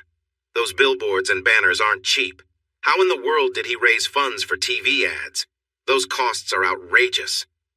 This was an important hint for Andy. In private, the more angry he got, the more worried he was. "I can tell you a way to save a lot of money, Andy." "How?" "You can step down. When your term is over, you won't be in public office here again." Andy was shocked. "How do you know this?" "I know this, Andy, because I set it all in motion. Johnny will have my support and my funds. I'm even going to do TV ads with him. And all the money I gave to your campaigns, I'm putting even more into this one." "You're finished, Sheriff Andy." Andy sat there, his glass of tea half raised and forgotten, staring at Charlie as he tried to understand what was just said. A million questions raced through his mind before a few finally came out. "Why would you do this? We've been friends our whole lives, like brothers. We protected each other in tough times, even took blame for each other. I was there with you during your first big moment. We supported each other when we got married. 50 years of friendship, Charlie. What made you turn against me like this?" One of the private investigators Charlie had hired to look into Rose had connections in the local police department. One officer worked special cases, especially in high-end hotels, and he showed him a picture of Rose. He was surprised by what the officer said. "I know her. She has a flower name. Iris? Daisy? Oh, Rose. I don't recall her last name. She stays at the Towers. At first I thought she was looking for attention. Lots of guys dream of older women, you know? But she's some sort of executive, seems wealthy. For her, it's all just fun." Chuck asked if the officer remembered the last time he saw her. "I've seen her the last couple of months, but she always seems to be by herself. Looks like she had to take a break from her fun. I think she might be married. Maybe her husband found out about her lifestyle." "Anyone before that?" The officer laughed. "Yeah, funny story. She was alone, dressed to impress. Dim lighting helps with age, you know. Anyway, there were about 50 cops from the area there, relaxing after a seminar. A few of them tried to talk to her, and she flirted a bit, but I don't think any of them were really serious. I was chatting with a local sheriff, and I pointed her out to him. He jumped up like he was surprised.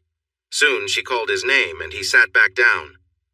After that, it was like they were the only two in the bar. It got so intense that we had to tell them to move somewhere else or take a break. They were on the elevator in 2 minutes." "So then," Chuck said, "it was a night for new chances?" Charlie turned off the small recorder and looked at him. Andy leaned back, looking worried. "Charlie, listen. It was a one-time mistake. We didn't mean for it to happen. We woke up scared and promised we would never hurt either of you again. Please, Charlie. Please forgive me." "So it was just a one-time mistake? You were drunk and in a strange place? You didn't plan on it becoming something more serious?" "That's right, Charlie held up his hand and turned the recorder back on, continuing from where he had paused. The investigator's voice continued. "So it was just a one-time encounter?" The officer chuckled. "Not at all. He didn't leave her room the whole weekend and even stayed an extra day. He had his deputy move in the last night, probably to avoid extra charges. I think his name was Wilson, or Warren, something like that. He was huge, over 6 feet tall." Andy slumped down, looking pale. He tried to say something, but Charlie stopped him. "I don't care how it happened. She probably came on to you. But Andy, you were my best friend. Even if you were drunk, you should have known better. You had to know how I'd react if I found out, and you did it anyway, all weekend long. We're done, Andy. Don't come back here. Don't talk to me unless it's about work. Think about your future after you leave this job. You won't find another public position in this county. Think about what you'll tell Margaret if this comes out, and how the people here will see you. Face the truth, Andy. Your career is over. Leave quietly with some dignity. Now go. We're finished here." Andy stumbled off the porch, sat in his car for a moment, then drove down the driveway for the last time. Cindy walked around the porch with a pitcher of tea. "Was the sheriff upset when he left?" "Just a little dust," Charlie replied. Grace, the 3-year-old, came out behind Cindy. She tapped her mother's leg to get her attention. "Charlie, cuddle," she said. He laughed, picked her up, and moved over on the swing to make room for Cindy. "Don't get too close, Charlie. We'll be leaving soon." Charlie smiled. "You keep saying that, yet here we are. What are you doing with the money you've been earning? I know you registered the kids at school using this address." Her temper flared a bit. "If I had enough money, we'd go now. You got us stuck here like Devin." This hit him hard at the end of a long day. He got off the swing and went inside. 5 minutes later, he returned with a check and handed it to her. She looked at it, then back at him in shock. It was made out to her for $5,000. "Stop by the Jeep dealership on your way to deposit this. I asked Vic to find you something used and reliable. Just take whatever he offers. Use this money to get settled.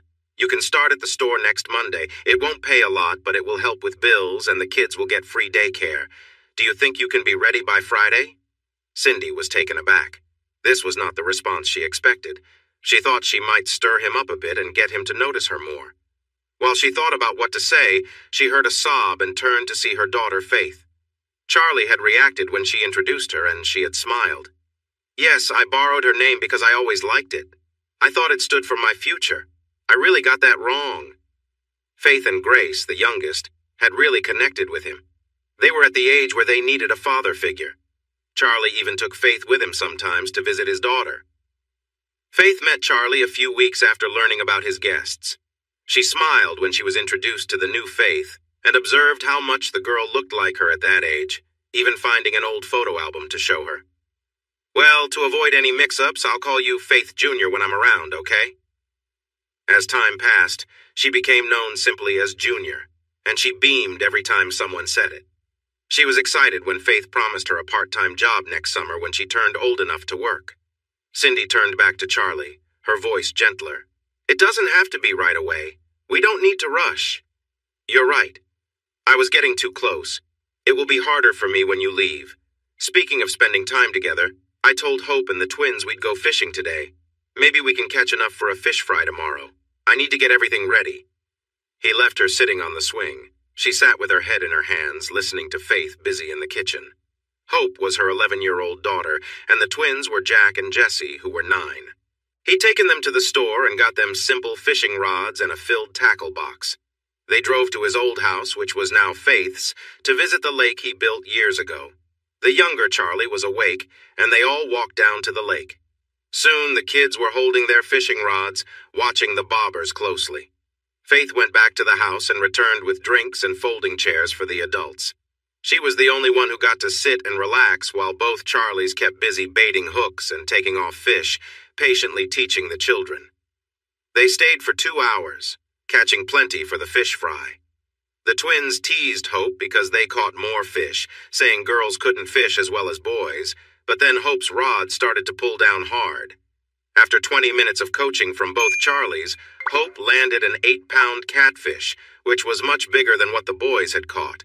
Faith recorded everything on her phone. Faith, a senior, suggested they have the fish fry at her house since they had done all the work catching the fish. She noticed her father's worried look and pulled him aside. "It's time to let go of the past, Dad. Let's make some new memories. Bring the rest of our family by tomorrow and let them enjoy the patio. In a few years, you'll remember moments like when Jesse had too much ice cream, or when you watched your first grandchild take their first step, and you'll see that Junior and Hope have grown up." He smiled, but soon looked serious. "That's a nice thought, but they're moving out soon. It's for their own good. She's a young woman, and she needs to find someone her own age." Faith playfully hit his arm. "What was that for?" he asked, surprised. "For not seeing what's right in front of you. They talked to me, you know. Cindy even called to ask you about your favorite foods. Have you noticed how great your meals always taste? Junior told me about their struggles. Devin wasn't a good husband or dad. They were desperate, and they found you just when you needed each other. Now you need to move on. Embrace the future. You've always wanted a big family, Dad, and look, God gave you one. Are you really going to turn away from that gift? He stood there, amazed. Really? Faith gave him a gentle push towards the door. Go get the kids and bring them home. We'll handle the fish and prepare for the fry. And Dad, I want the whole family there, okay? Every single one of them. You can bring Cindy along if you need to. She cuddled up to him as she used to when she was little. Daddy, I have a surprise for you tomorrow. I hope you'll like it. He gathered the kids in the truck, curious about what the surprise could be. When they got back, the kids burst out, sharing how much fun they had and all about the fish they caught. Hope felt proud when they showed the catfish on Charlie's phone. The boys proudly declared they caught even more crappie, so it was a fair trade. Hope chose to smile instead of arguing. After their baths and dinner, the kids went to bed. Cindy held Grace next to Faith, then went to find Charlie, discovering him in his favorite spot on the porch swing. Charlie, can we talk? She asked. He patted the spot next to him and she sat close, almost by accident. Let me share some feelings, Charlie, and please hear me out. I loved Devin, but he wasn't a good husband or father. You've given my kids more attention in 6 months than he did during our whole time together. When the cousins noticed him taking what wasn't his, you intervened and fixed things, but you weren't naive. You arranged for him to borrow money from the bank, setting the payments low enough that he might have vanished before paying it back. How did he repay your kindness? They asked. He took even more and then vanished. The loan failed, stealing his kid's future. I'm just glad you kept his part of the farm instead of someone unknown. Charlie began to say something, but she stopped him. Please, let me finish. It's hard for me to say all this. If you interrupt, I might lose courage. As things grew worse, I kept dreaming of coming back here. You think it was just happenstance that I came here first? Out of all my family, you were the one who would likely help me, and you were just as great as I imagined. So kind, especially with the kids. I know I was difficult at first, but you must remember, Charlie, I had been through so much. I was struggling to feed and shelter my family. I felt embarrassed to rely on your generosity. When I told you I needed work, you began paying me to help around the house. How was that fair? You keep things so tidy. Cleaning up after you was easy compared to managing 5 kids. She held his hand tightly. Somewhere along the way, Charlie, I realized there are still good men out there, and I was lucky enough to be with one of the best. I watched you with Grace, how you engaged with Faith and answered her many questions, how you supported Hope, and how you treated the boys. Those kids would be lost without you. She took a deep breath, knowing the next part would be difficult. After all she had faced, if he turned her away now, she would lose all confidence. And as I watched you, Charlie, I understood that I wanted those kids to be with you as long as possible, because that's how long I wanted to be with you. I love you, Charlie. Did you hear me? I love you. Not as a mentor or father figure to my children, but as a partner. I'm not like my past. When I love, I give everything to my partner. I'm here, asking you to let us stay with you, at least until we see if we have a future together. And one more thing, she added. I don't care about our age difference. I'm 40 and you're 59. It doesn't matter to me. I don't want your money. Keep it. Give it to Faith as you should. Our future together will be enough. Connie leaned against him, feeling nervous as she waited. Charlie sat silently, making her anxious. If that's true, why did you want to leave? He asked. Oh, Charlie, it hurt so much when you gave me that check. I didn't want to go. I wanted you to ask me to stay. I struggle with confidence, remember? I wanted you to take the next step. That's why I'm here now, trying to fix my mistake. He looked at her, his expression serious, and she feared she might have lost him for good. But then, he bent down and kissed her. It took her a moment to soak in what just happened, and then she kissed him back. He finally pulled away, smiling. It's a good thing you're good-looking because you aren't very smart. He thought she was pretty. Wait, did he just call her silly? He hurried to continue before she could think too much. Did you ever consider just telling me how you feel? Because I've liked you for a while, but I held back because of the age difference. Look at all the time we've wasted. If he thinks he can call me silly and get... Wait, he feels the same way? I really care about this man. They sat on the couch hugging and kissing until the kitchen light turned on. One of the kids was up for a glass of milk or a bedtime snack. Connie quickly stood up and kissed his forehead. "This conversation isn't over," she whispered as she went inside. He playfully tapped her shoulder, smiling. "It sure isn't, little lady." "Just wait," she thought. "I'll show him." The next morning, all the kids watched in surprise as Cindy climbed onto Charlie's lap and gave him a kiss during breakfast. Hope and Faith understood right away. They would explain it to the twins later. "Kids, your mom and I need to go into town for about an hour. Promise me you'll behave for Faith or no fish fry for any of us, understand?" They all agreed, and off they went. When they reached the dealership, Charlie told her to pick anything new that could fit the family. "I thought I was getting a used one. Used was for leaving. New is for never leaving. Got it?" Never leaving? That meant... She hugged him tightly and kissed him.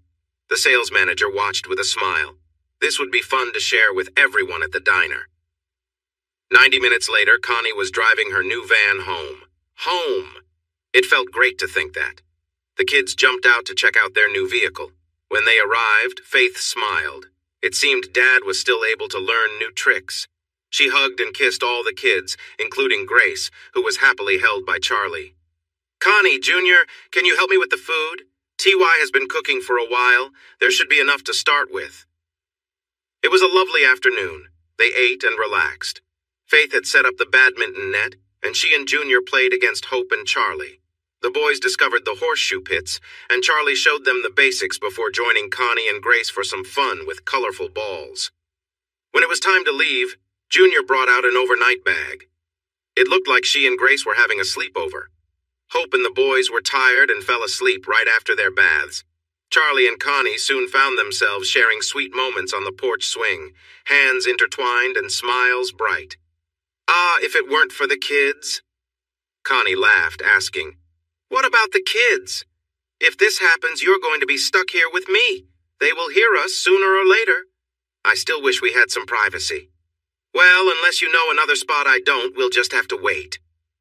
Charlie looked out at the yard, upset, as the moonlight broke through the clouds and lit up the barn. "Come on," he said, grabbing her with one hand and the old quilt with the other. Connie giggled as they reached the door. "Really, Charlie? The barn loft? Are we acting like kids, sneaking away from our parents?" "No, we're two grown-ups on our land, trying to escape the kids for a bit. Now hurry up the ladder and I'll help you." She was halfway up the ladder when she felt his hand slide under her dress. She let out a surprised squeal. "Charlie, stop that! You want me to fall? Oh, that feels nice. Just a little more. That's it. Oh, now!" She laughed down at him. "That serves you right. I hope you don't slip on what I left behind. Come on, move faster or I'll start without you." Just as he reached the top of the ladder, her dress flew over his face. When he got it out of his way, she was lying comfortably on the blanket, the moonlight shining on her. He paused to stare at her in amazement, but then she smiled and said, "I told you I'd get started without you.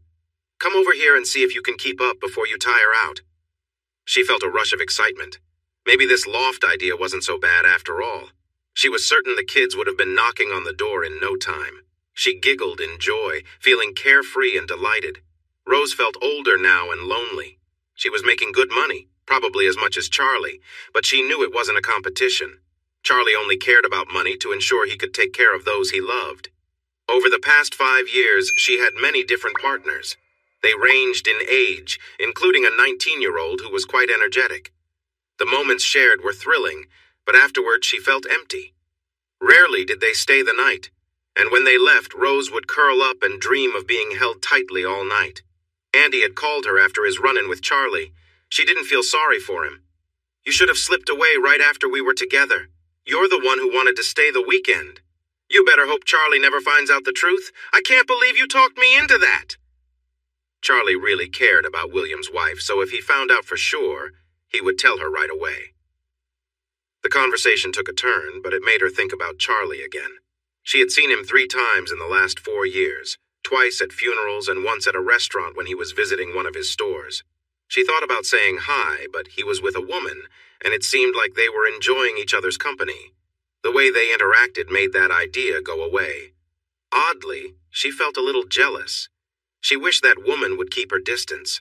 Then she remembered Charlie wasn't hers anymore. and he hadn't been for 5 years. It was time to move on. She quietly slipped out, leaving money for her unfinished meal and a generous tip. At the second funeral, Rose approached Charlie, chatting about Faith until they were alone. "Charlie, do you remember that offer I made when we parted? Have you thought about it?" He seemed troubled by the memory. "Yes, I remember. I'm sorry, Rose, but I can't accept it. There's too much going on for me to consider it. I hope you have a good life. We'll see each other sometimes, especially since we need to help our daughter get married soon. Excuse me, but I have to go." She watched him walk away, feeling her heart break again. He still looked great and fit, even a bit thinner, which suited him. She couldn't believe how foolish she had been. That night she stayed with Faith, something she did often when she was in town. She met Charlie T.Y. and could tell from Faith's eyes that he would soon be her son-in-law. She liked him a lot, especially when she noticed he had similar views as her Charlie. Rose and Faith had reconciled to the point where they still went on their annual shopping trips together. It wasn't as much fun since Faith was pretty conservative, except when it came to certain items, where she had quite the imagination.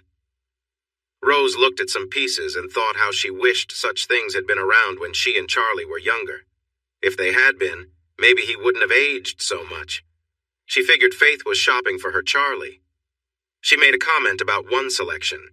"That's pretty, but it doesn't seem comfortable for long." "Mom," Faith giggled, "these aren't meant to be worn for long. They're for looking good and coming off quickly. If my Charlie leaves anything like this on me for more than 5 minutes, it's gone." Rose smiled, recalling moments from her past with Charlie that were more memorable than others. She woke up from a light sleep, still thinking about a dream she had of her and Charlie in a hayloft. Making a quick choice, she quietly got out of bed, put on the most daring outfit she had, and slipped out of the house. Soon, she reached the entrance to Charlie's driveway, surprised to find the gate still open. Everyone was tired, and since Charlie had 4 beers, Connie had driven and forgot to close it. She parked behind the barn, trying to think of a plan as she walked to the door. Halfway there, she paused. What was that sound? Then she heard voices. "Charlie, be careful. I'm not using protection, and I could get pregnant, please." The last word was a shout, as she felt the moment peak and another wave of feelings washed over her. Rose could hear heavy breathing as they settled down. "Charlie, if I get pregnant, I'll—" She heard Charlie laugh. "If you're pregnant, we'll name him Junior and take care of him just like our other kids. I hope you are pregnant. In fact, I think we should try it again just to be sure. What do you say?" Connie reached for him, laughing. "What if it's a girl?" "It's a boy, I can tell. And if it's a girl, do you think naming her Faith the Third would be too much?" "Oh, Charlie, that feels amazing. Let's talk about names." "Ah!" Rose turned away, tears in her eyes, her dreams shattered, and drove home. She left the next morning without saying a word. 2 years later, she met Freddie, who was 6 years older but still healthy and attractive for his age. They connected and spent time together. She continued to have her fun but kept it separate from them. When he asked her to marry him, she said no and told him about her past, being completely honest. She was surprised by his response. "I'm impotent, Rose. I haven't been able to for 5 years. There's nothing out there that can help, and I've looked into everything. So if we get married, it will be for love and companionship. I'll let you have your fun on the side, as long as it's discreet and away from our home if you promise to always come back to me." Rose was shocked, but accepted. She introduced him to Faith and her son-in-law Charlie, relieved when they welcomed him. They attended the small wedding, wishing her well. Charlie sent a gift, a cruise along European rivers and towns with first-class tickets for their honeymoon suite. It was one of the dreams she and Charlie talked about when they were younger but never fulfilled. For 2 more years, Rose enjoyed herself, no more than twice a year, until she lost interest in that part of her life. She and Fred, inspired by the cruise Charlie had given them, took a world cruise and enjoyed many small adventures until Fred's health declined. He passed away when Rose was 70. She had sold her business when she married, putting half of the money in a trust fund for Faith. Faith was amazed by the amount and thought about refusing it until she felt a little kick, realizing she was having a girl this time. She planned to keep it for herself and her son, along with the children who would come later. When Rose passed away at 75, Faith received everything, including an estate from Fred that was twice the size of Rose's. He left Faith a letter. I may not have had my own children, but I often wished I could meet your father for raising someone like you. He taught you well, and the kindness you showed me, even calling me your child's other grandfather, made me realize what I missed by not being a father. So take the money, my dear, for all the love you gave me." Suddenly, Charlie T.Y. found himself married to the richest woman in the state. "Does this mean we can think about having more kids?" They ended up with 5. Charlie looked at his beautiful bride and couldn't help but chuckle softly at the guests who had been there just 5 weeks earlier for another wedding. Faith had a moment alone with him during the fish fry. She seemed a bit anxious. "Dad, remember when we talked about making new memories on the patio? How I mentioned watching your grandchild take their first steps? In 7 months, we'll know whether it's a boy or a girl. So think about 18 to 20 months from now, and we'll see that moment together." She leaned back, waiting nervously for his response. Charlie sat back in shock, feeling overwhelmed. First, he had found a new partner, and second, one of his greatest dreams was coming true. He couldn't help but cry for the first time in his life, tears of joy spilling down his face. He was quickly surrounded by his blended family. Junior and Grace jumped onto his lap. The others, including the boys, were also filled with emotions. When the news sank in, smiles appeared like sunshine, and everyone embraced Faith. The two Charlies gathered together. "You know this wedding is going to be huge, right?" T.Y. sighed. "I know, but it's just a ceremony. We got married in a civil ceremony as soon as we found out." It felt right. Charlie Sr. smiled, proud of his daughter's decision. "Just letting you know. Her mother has been planning this since she saw the sonogram and found out it was a girl." Rose was thrilled, but she did tone it down a bit after realizing how soon the wedding would be. Just 5 weeks later, their little church was filled to the brim as Charlie and Faith celebrated their vows again. The reception had to move to the civic auditorium due to the large number of guests. Rose beamed with pride at Charlie when the preacher asked, "Who gives this woman in marriage?" And Charlie responded with confidence, "Her mother and I do." Connie kept her distance, but she noticed the warmth between Charlie and the kids and smiled a bittersweet smile. It seemed Charlie had the big family they had always wanted. Too bad it was with someone else. Putting the past behind her, she mingled. Old disagreements faded away, and people she hadn't spoken to in years reached out to her. She noticed it was strange that even though Sheriff Andy's daughter was a bridesmaid, he didn't come. Andy's wife was there, and Rose made sure they stayed apart. She also felt uneasy when she saw that Amanda Williams and Carla Bishop would be bridesmaids, but it seemed they were unaware of the situation. 4 weeks later, Connie burst into the living room holding a small piece of paper. The kids rushed in as Charlie laughed and Connie poured out her feelings to him. "You old fool! I warned you this would happen! What are we going to do now that I'm pregnant?" She fell into his embrace, tears streaming down her face. He lifted her chin gently and kissed her. "It means we are going to do what we discussed in the barn. We're going to raise this child with love just like we do with our other kids. And yes, it seems I need to marry you. What a challenge this is." He let out an exaggerated sigh. "When the little one arrives, you'll help with all the sleepless nights and caring for the baby. And I expect you to be a supportive dad, but don't worry, the kids we have now will help you learn the ropes. And how do you know I'll marry you? I think we'll let the family decide, and you're not allowed to vote. Kids, how many of you think it's a good idea for me to marry this old fool? Can you manage with him as he gets older? I know he's a bit on the older side, but he seems healthy enough. If we take care of him, he might stick around a while. What do you think?" She counted the votes. "Looks like everyone agrees. So, old fool, you're stuck with us. No backing out now." "Wait!" shouted Faith. "It's not official yet. He hasn't asked you properly, and I don't see any ring. Is this how you want to start?" Hope chuckled, repeating Faith. "Yeah, really, Dad?" Grace, not quite getting the situation, joined in. "Way why, Dad?" Charlie laughed loudly, playfully setting Connie down on the floor. "Boys, help your dear mother up. The girls and I are off for a shopping trip." Soon, Charlie and the girls, including Grace, were on their way to the jewelry store. The owner, Jack, knew Charlie well and was surprised to see him with all the girls. He was even more surprised when Charlie explained the reason for their visit. "Jack, what do you have in terms of engagement and wedding rings?" "I have a good selection, Charlie. Who are they for? Charlie seemed taken aback by the question. Well, they're for me, Jack. More specifically, they're for the woman I want to marry. Now show me what you have. They looked at all the lovely rings, and the girls even tried some on, discovering that Faith and Connie wore the same size. Eventually, they chose a beautiful set, the most expensive one in the store. Then Charlie surprised the jeweler again. Do you have matching bands for the girls? I'm not just marrying her, I'm welcoming the whole family. He turned to the girls. How does that sound to you? You can wear them on your pinky, look down, and feel part of a caring family. The cheers brought Grace back to her feet, and a shopkeeper helped Charlie pick out a small ring just for her. She smiled as she admired it on her little finger. Charlie tried to take it off, but she held onto it tightly. They left the shop, rings on their pinkies, carrying a brightly wrapped box. The jeweler watched them head into a local restaurant before turning over the closed sign. It was 11:30. He glanced at the surprised saleswoman. Well, come on, which place do you prefer, the diner or the sandwich shop? Do you want someone else to spread the word that the old silver fox is finally settled down? She grabbed her purse.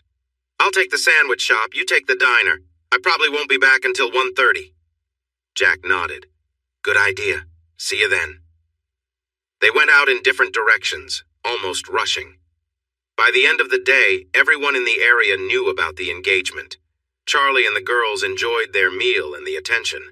Someone had dashed out of the sandwich shop and hurried back in, telling the hostess. Soon, the whole place was buzzing.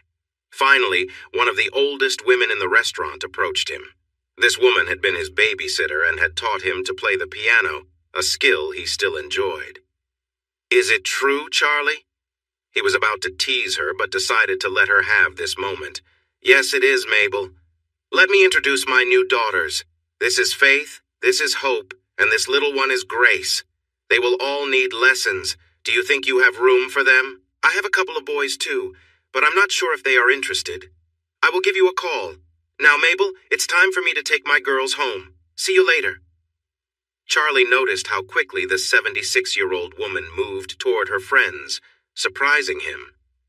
One thing became clear as they drove down the highway.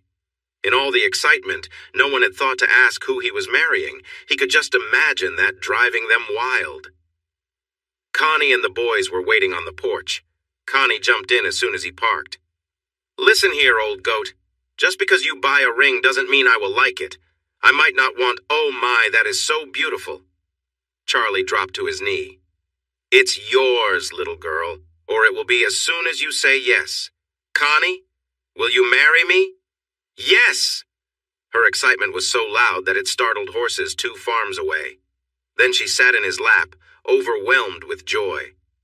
Once she calmed down, the girls showed her their rings, and she began to cry again from happiness. They walked down the aisle together. Grace was the flower girl, beaming in her satin dress, tossing petals all around. Faith stood for Connie, while Junior and Hope looked lovely. Charlie felt a warm pang in his heart as he looked at them, recalling sweet moments shared before. Charlie stood with the twins next to him, both looking a bit uneasy in their suits. Everything went smoothly until it was time to kiss the bride. As they finished, Charlie felt a tug on his pants. Kiss me too, Daddy, said Grace. The crowd laughed as he picked her up and gave her a kiss. They spent their honeymoon on a beach, enjoying the soft sand and nice evenings. They shared loving moments often, tried snorkeling and loved it, but were not so fond of parasailing. A week later, they returned home, picking up their kids from Faith. They showed them pictures from the trip and promised a family vacation right before school started. The ultrasound revealed they were having a boy, and Charlie smiled. Connie teased him, calling him self-centered. He jokingly called her his little girl and playfully rubbed her side, making the nurse laugh and Connie frown. She scolded him until they got to the truck, then felt bad and lightly nibbled on his ear, and they both agreed that nibbling was better than scolding. Charlie Jr. was born without any problems and was healthy. They had worried a bit because of their age, but they decided they would love him no matter what.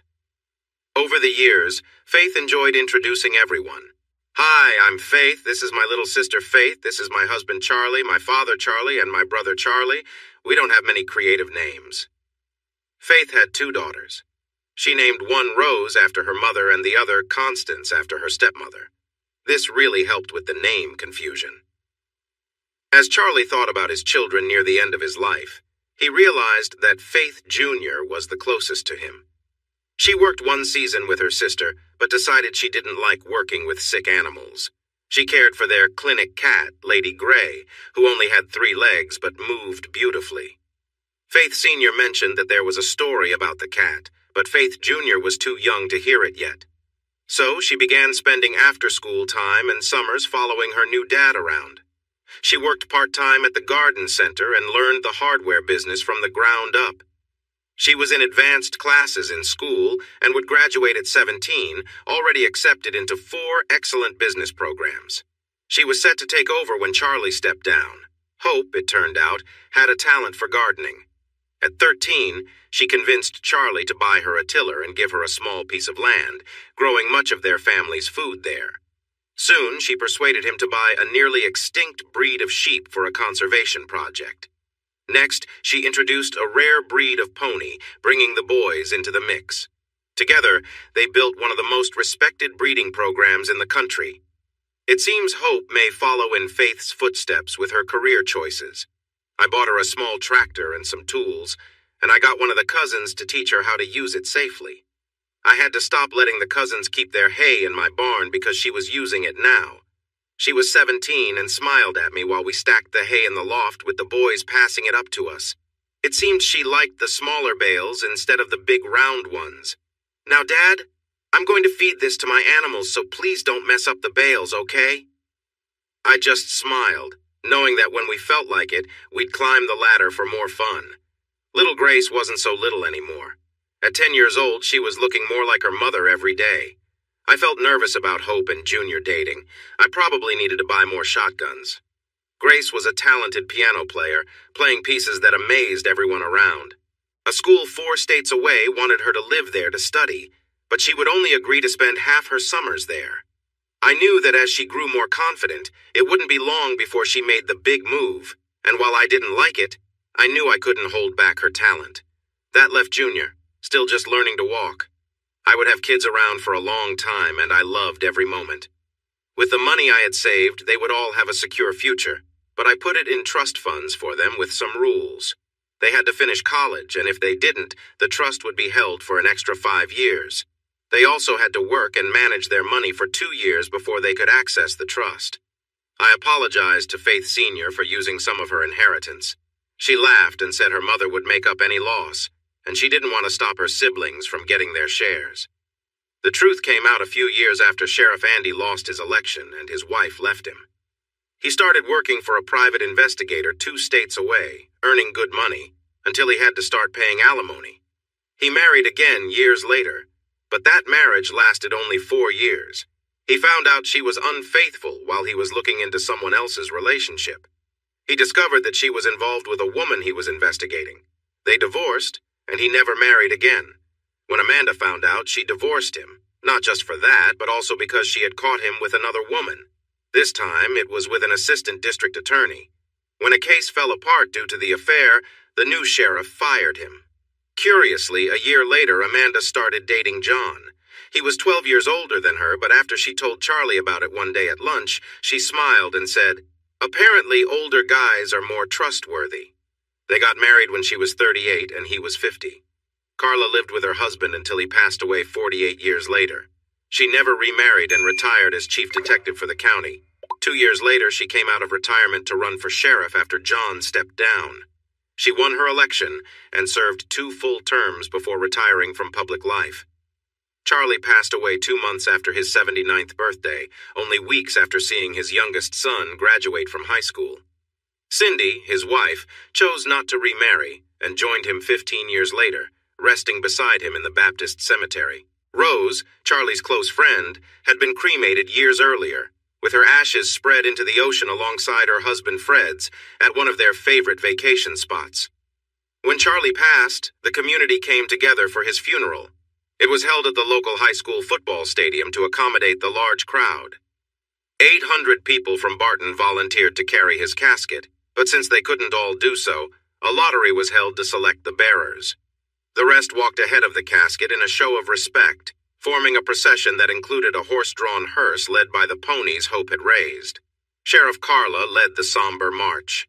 Throughout his life, Charlie had generously supported nearly 1,000 students, helping them achieve college educations. Many more local community members also benefited from his kindness.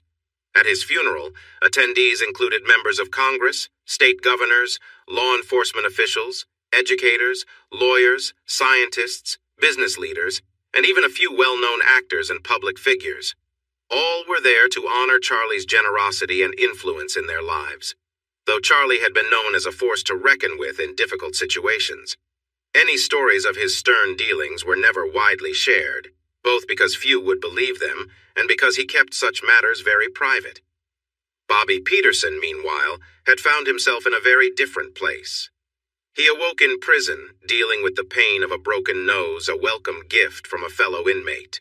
He was shocked by his long sentence, which would keep him in prison for over a decade, with an additional 18 months added due to past violent actions.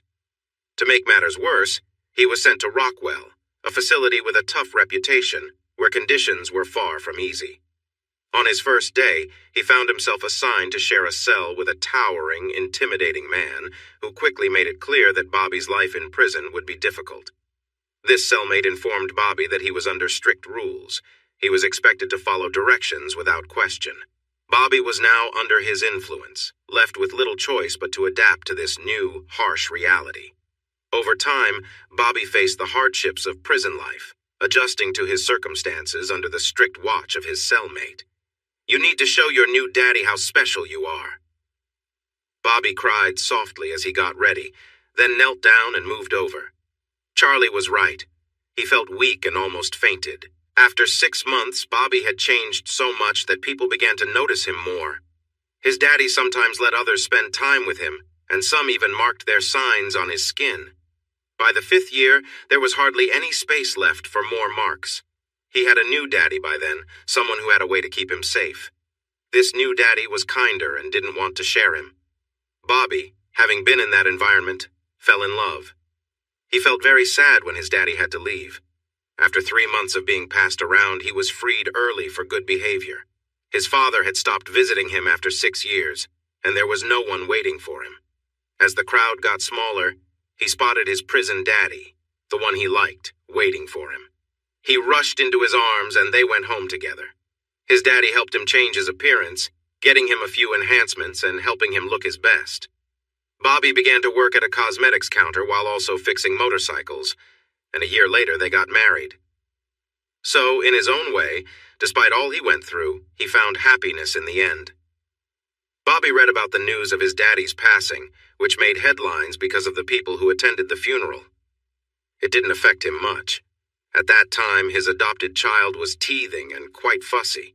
He comforted the baby, feeding him ice chips until he fell asleep. Interestingly, they named him Charlie. Hey everyone! Thanks for watching.